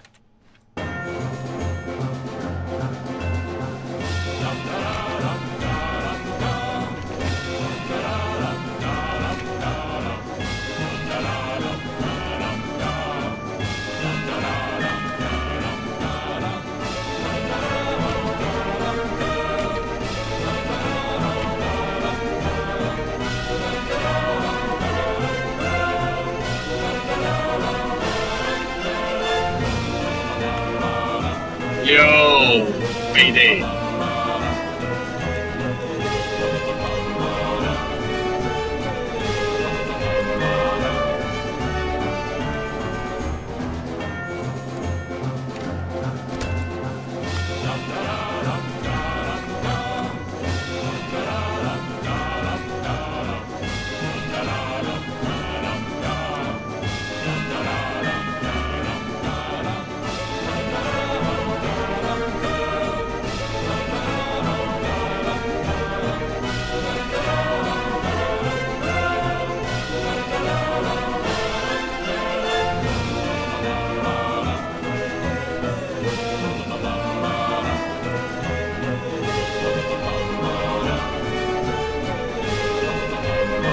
Cut the music, go back and look at that fern. Stanley, this fern will be very important later in the story.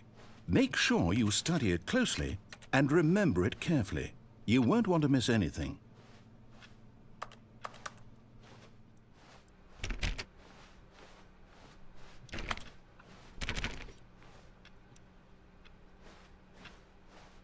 Wait, what? We're back at the office? No.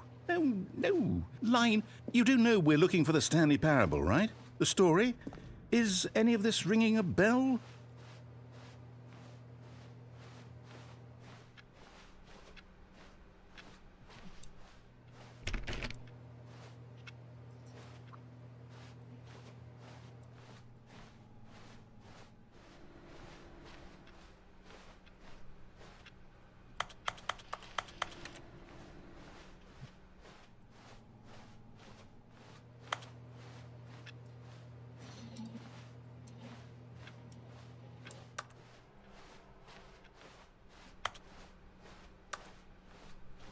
Still missing the doors.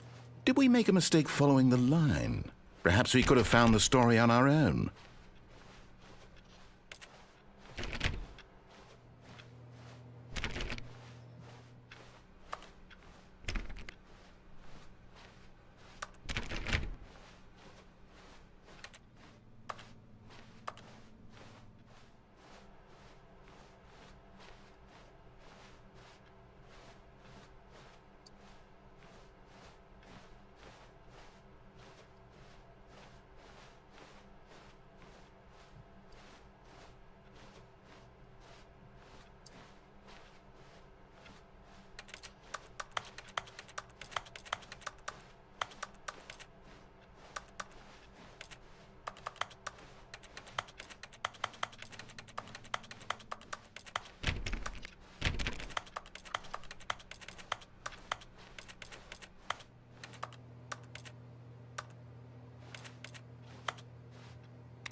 Oh, no, not again, Line. How could you have done this to us? And after we trusted you, after everything we've been through, you...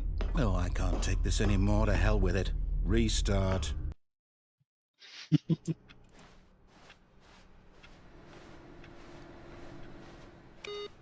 You know what, Stanley? I say forget the adventure line. What's it ever done for us? We're intelligent people, right? Why can't we make up our own story? Something exciting, daring, mysterious. Ooh, this all sounds perfectly doable. Why don't we simply start wandering in, well, I don't know. How about this direction? Now, yes, this is exciting. Just me and Stanley forging a new path, a new story. Well, it could be anything. What do you want our story to be? Go wild. Use your imagination. Whatever it might be, Stanley, I'm ready for it. Oh, no, not you again. Stanley, I'd also like to veto the line from having any role in our awesome new story. No lines or monitor rooms. Just don't acknowledge it, and we should be fine.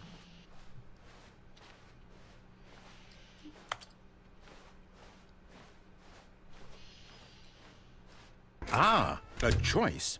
We get to make a decision. From here, the story is in our control. How important we mustn't squander the opportunity. In fact, I believe I need a minute to think here. Just walk in circles for a minute. Okay, so I know that each door has to lead somewhere, which means that somewhere, the place where we're trying to go, there must be a reverse door that leads here. And that in turn means that our destination corresponds with the counter-inverted reverse door's origin. So starting from the right, let us ask, will taking the right door lead us to where we're going? And since the answer is clearly yes, then by all accounts, the door on the right is the correct one. Another victory for logic. Come, Stanley, our destiny awaits.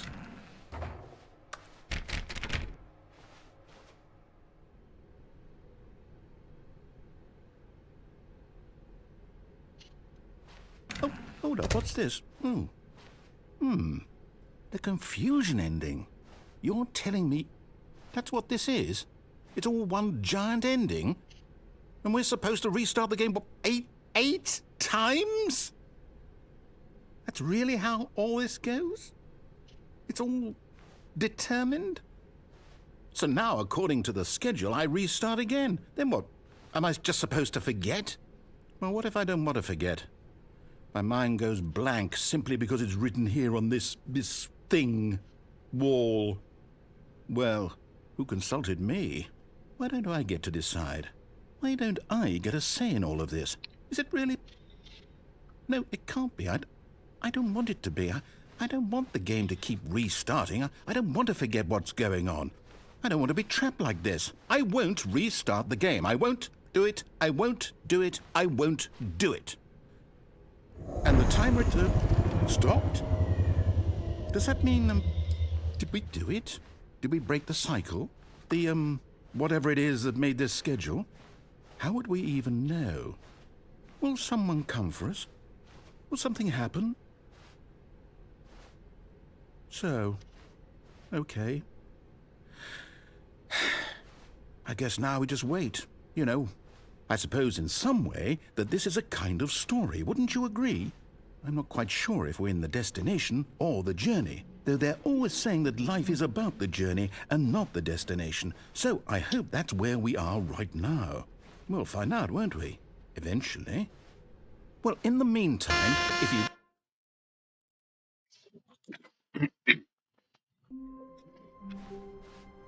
How wonderful. Stanley was alone. Finally. This is great, he thought to himself. This is what I've wanted all along. I got what I wanted.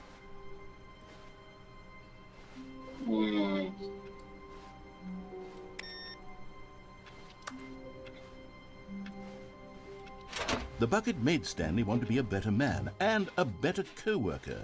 In time, perhaps, he would become both of those. Stanley clutched the bucket tightly to his chest. This was not the correct way to the meeting room, but Stanley had felt the bucket calling to him, telling him that the employee lounge was simply the place to be. And here it was. Had the bucket turned out to be correct? Was this better than the meeting? No, never mind. The bucket was wrong. Stanley took the door on his left to go back to the meeting room. And so the two of them detoured through the maintenance section and walked straight ahead to the office.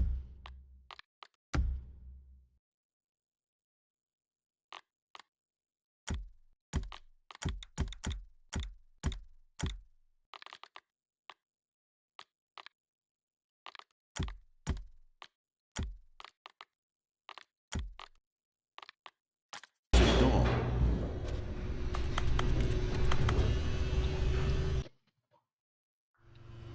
Oh, good Stanley. I'm glad you found your way here. I knew you'd find this place eventually.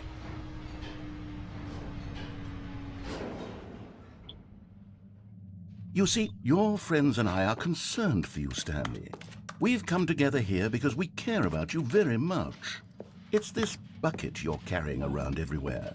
The bucket isn't even from the original Stanley Parable. It's just sequel content. We're the ones that matter, Stanley. Classic characters from the first game, like the Adventure Line and the Broom Closet. Because that's what fans want from a sequel. They want more of their favorite jokes, not this bucket that they've never seen before. Yes, I know I'm the one who gave you the bucket, but you're spending too much time with it. Don't you want another story involving the Adventure Line? We could make the Adventure Line go somewhere new. Yes, yes, that's what the fans want. Let's... Whee! Look at that wacky line. Who knows where it'll go off to next? Oh, and it played some silly music as well.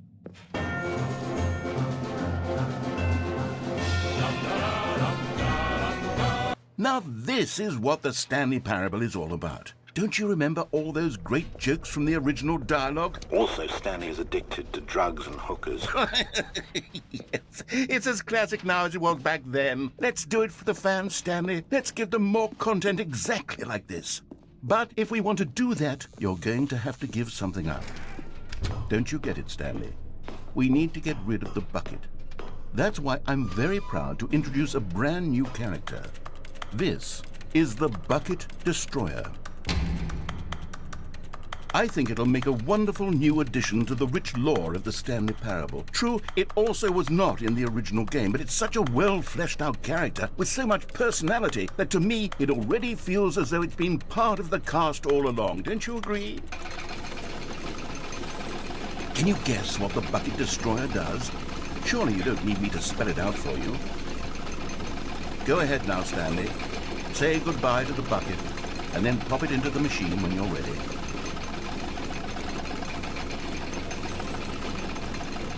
Now listen to me. It's crucial that you give it the bucket. I don't know what the Bucket Destroyer will do if it can't destroy your bucket. Destroying buckets is all it knows. That is its singular personality trait. Sure, I can hear you saying, how does a character with only one personality trait deserve to join the pantheon of beloved... Ah, não consigo entregar o balde. É isso. Stanley knew the office layout like the back of his hand. It was only a matter of time before he found the others, wherever they were. Just a matter of time.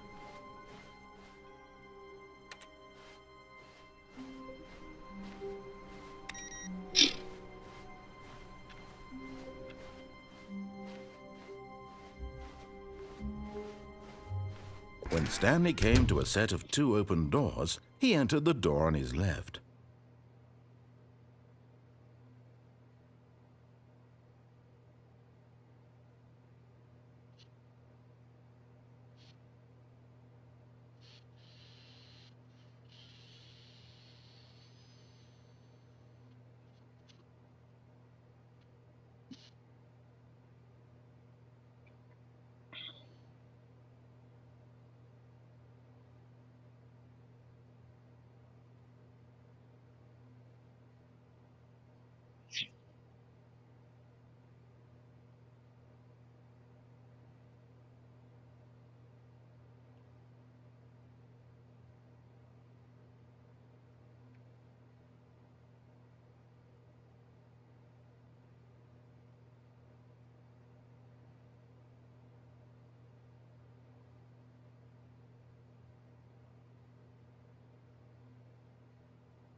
Stanley just stood there doing nothing at all. He seems to think I have nothing better to do with my time than to sit around and describe every fascinating little detail of his inability to do anything.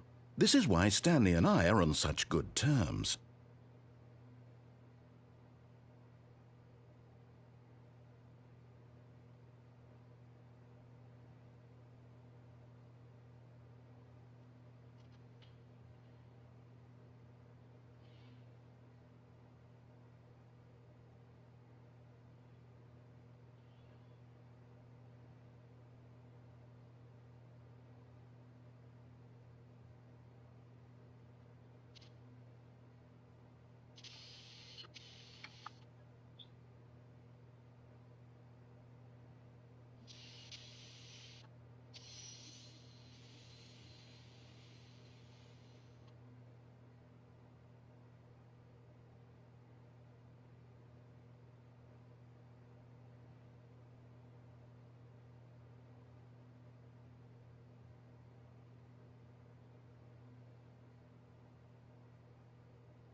Coming to a staircase, Stanley walked upstairs to his boss's office.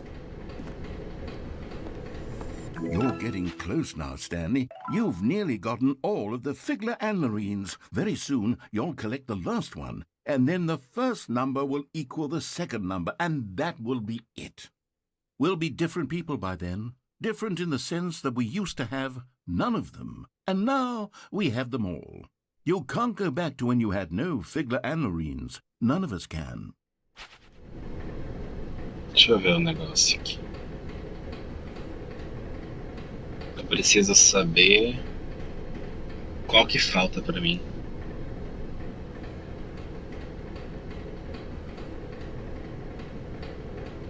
Deixa eu ver aqui na live.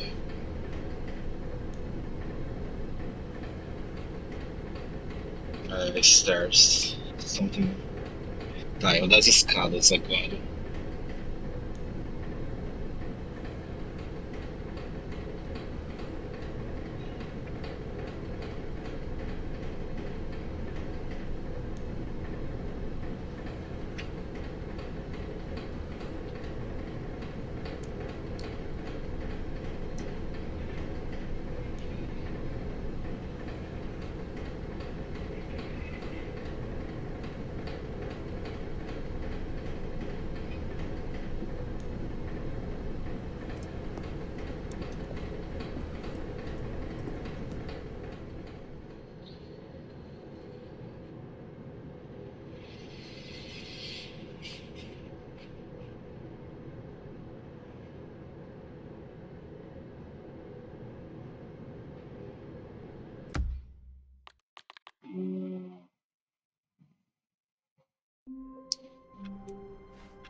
All of his co-workers were gone.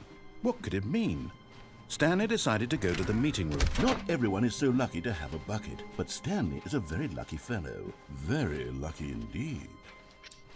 Stanley clutched the bucket tightly to his chest. This was not the correct way to the meeting room, But Stanley had felt the bucket calling to him, telling him that the employee lounge was simply the place to be.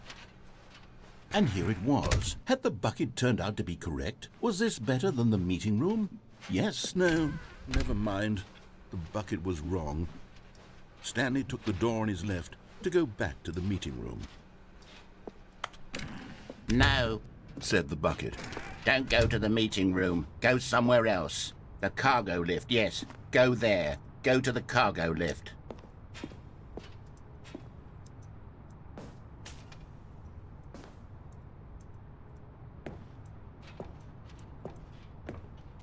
And there it is, the last Stiggly Wiggly. Savor this moment, Stanley. This is a real accomplishment. This is doing something just for the sake of doing it.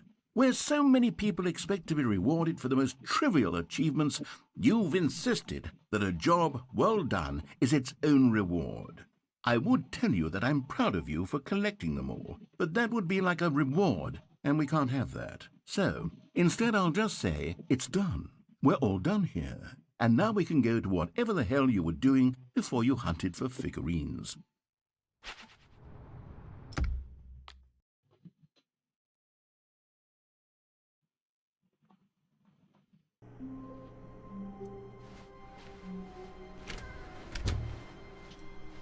Stanley, I'm sorry, but I have to put a pause on things. It's those figurines, those figglers. I haven't stopped thinking about them since you nabbed every last one. Wasn't it just the most intrinsically fulfilling moment of your entire life? Didn't it fill you to the brim with inner richness?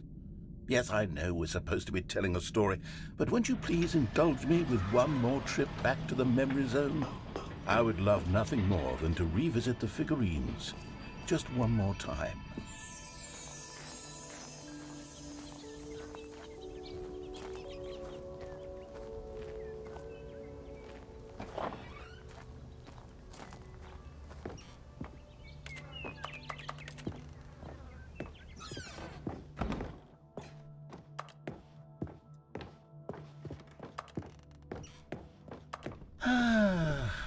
Here's where it all began.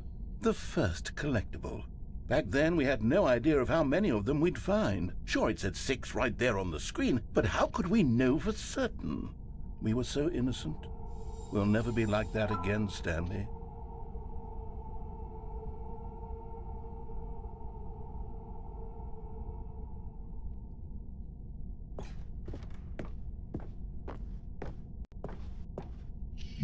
And here was a second Stanlerine. You found this one all on your own, just by poking around by the red and blue doors. You did that, Stanley. I'll be honest. Back then I had no faith in you to find any of them, let alone 6. But you continue to surprise me in all sorts of mundane, unremarkable ways.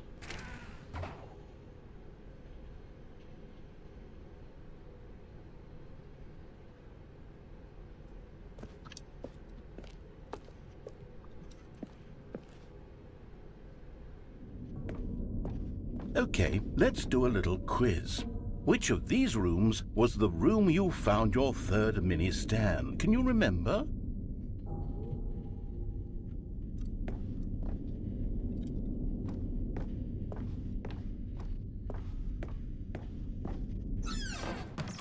Hey, that's exactly right. It was here in the boss's bathroom. It was the third one. You picked it up, and then after that, you had 3 of them. I'm glad these moments are so crystal clear in your memory, but I shouldn't be surprised. After all, science tells us that it's impossible to forget your third time doing anything. Let's see, what came next? Oh yes, we found a Figley in this pink room. Oh, well, I can't actually say I remember being in this room, but it's here in the memory zone, so it must have happened. Nah, I didn't.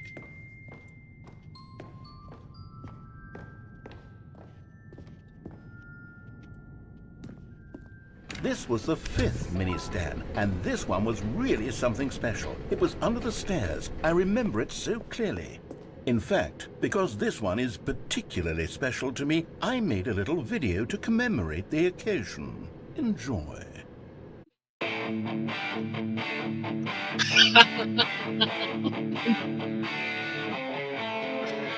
Cara,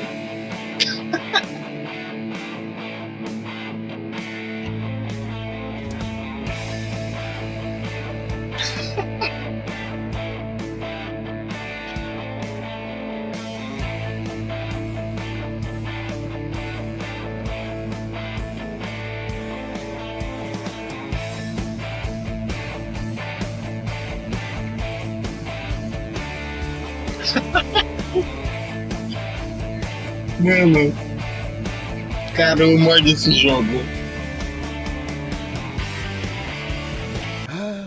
Takes you back, doesn't it? I spent a lot of time making that video, but it was 8 minutes I wouldn't have spent on anything else.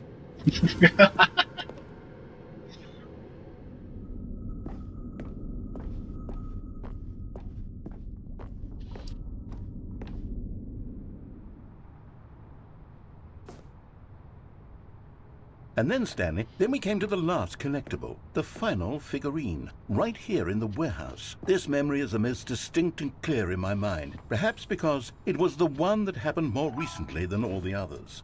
Who can truly say how the mind works? All I know is that this is the moment where you picked up a Figley and I thought to myself, yes, that's all of them. They're all collected. It was a moment unlike any other. Except for the other moments picking up figurines, which it was exactly like.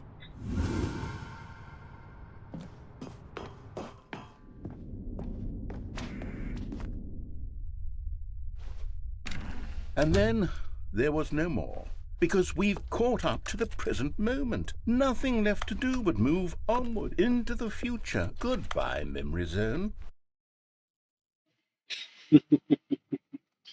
Cara, esse jogo é simplesmente genial. No, I'm not done. I'm not ready to move on. Stop the loading screen. Isn't there some way we can stay here, keep enjoying these figurines? Let's just go backwards. We'll do the memory zone again from the opposite direction. See how that feels. Okay, yes, this spot in the warehouse. I remember this. I must say, of all the figurines we looked at in our initial tour of the memory zone, this one is the most distinct and clear in my mind. Let's keep going. I want more.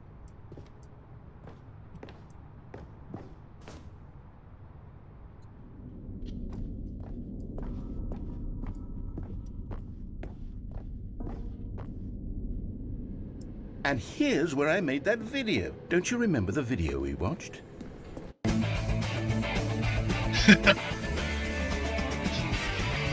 Yes, I love that video.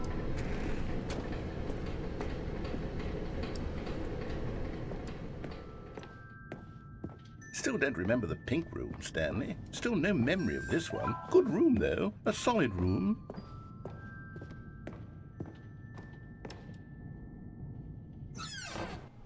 These really were a treat to hunt down. You know, if there had been any kind of reward for finding all of these, it really would have neutered the intrinsic joy of collecting them. I'm very glad we resisted the temptation. Next one.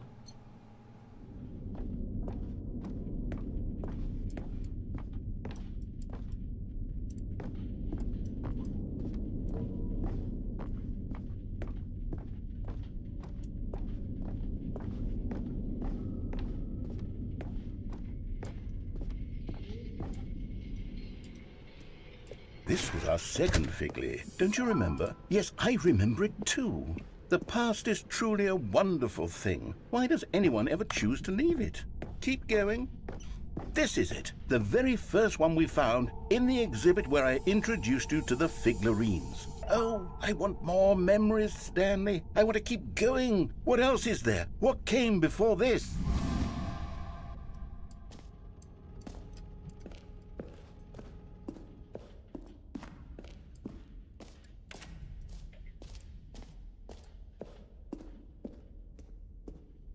Look, it's the terrible new content that we were originally sold on. I remember hating it back then, but time does put a rosy filter on everything. In fact, oh yes, the two doors! Who could have forgotten that? A classic memory, this one.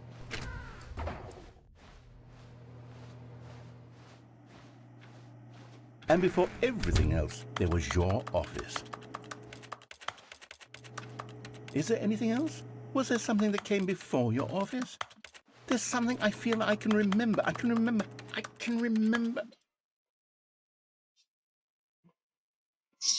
Yes, I'm remembering something now. I remember before this whole story got started. Back then I was different.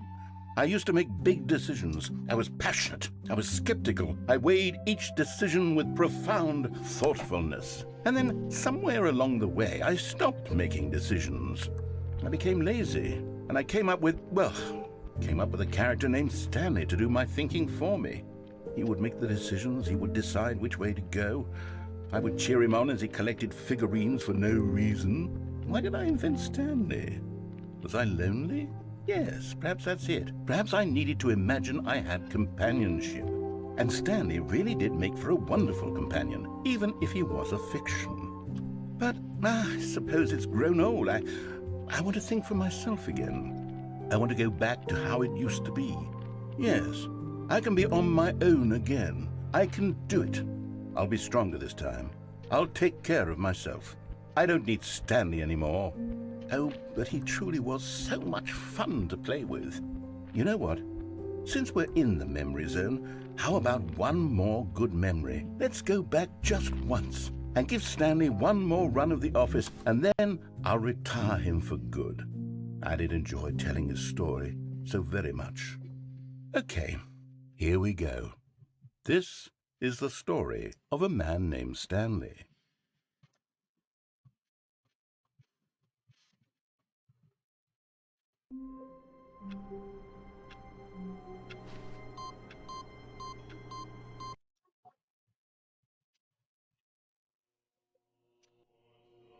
Yo, what the fuck?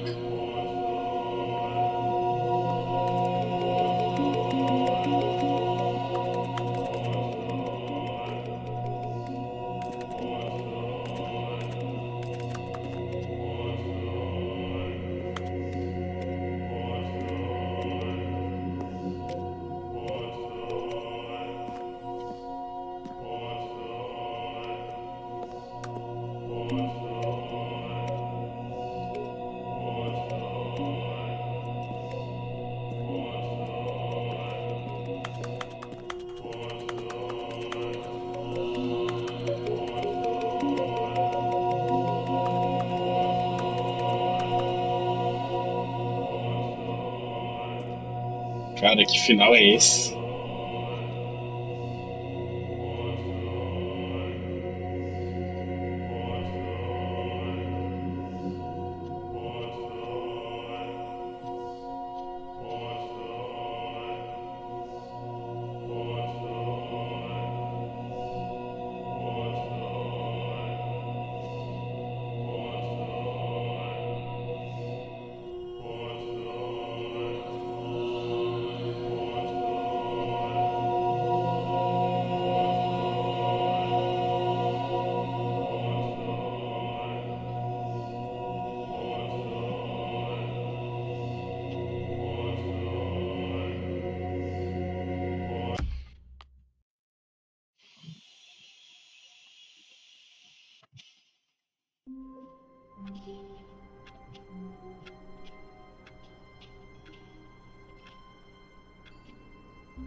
The meeting room. Yes, that's where everyone would be.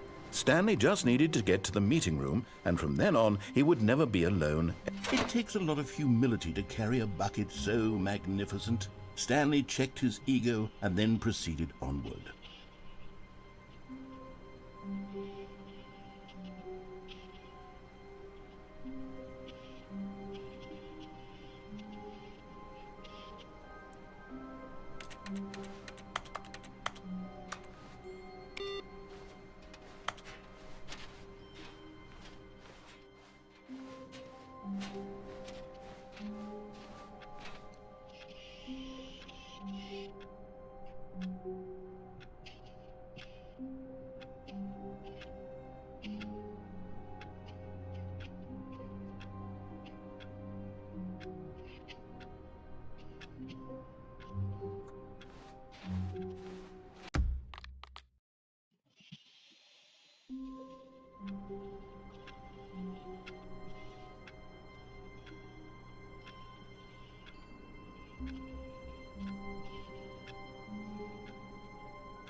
All of his co-workers were gone. What could it mean? Stanley decided to go to the meeting room. Stanley cradled the bucket in a gentle embrace, protective yet delicate, assertive yet compassionate.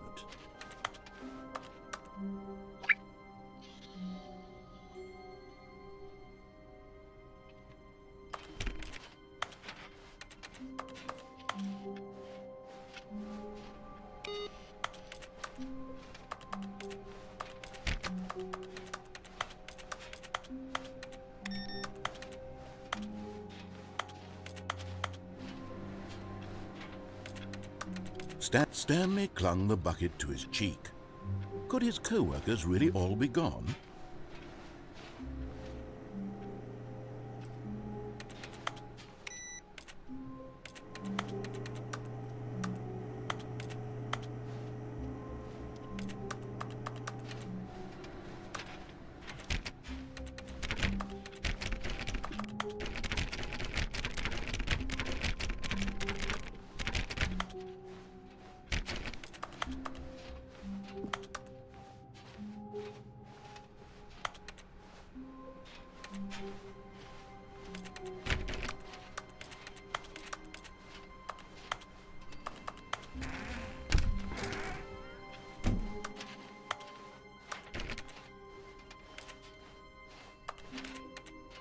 Stanley clutched the bucket tightly to his...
vou parar de jogar um pouco e vou atrás dos finais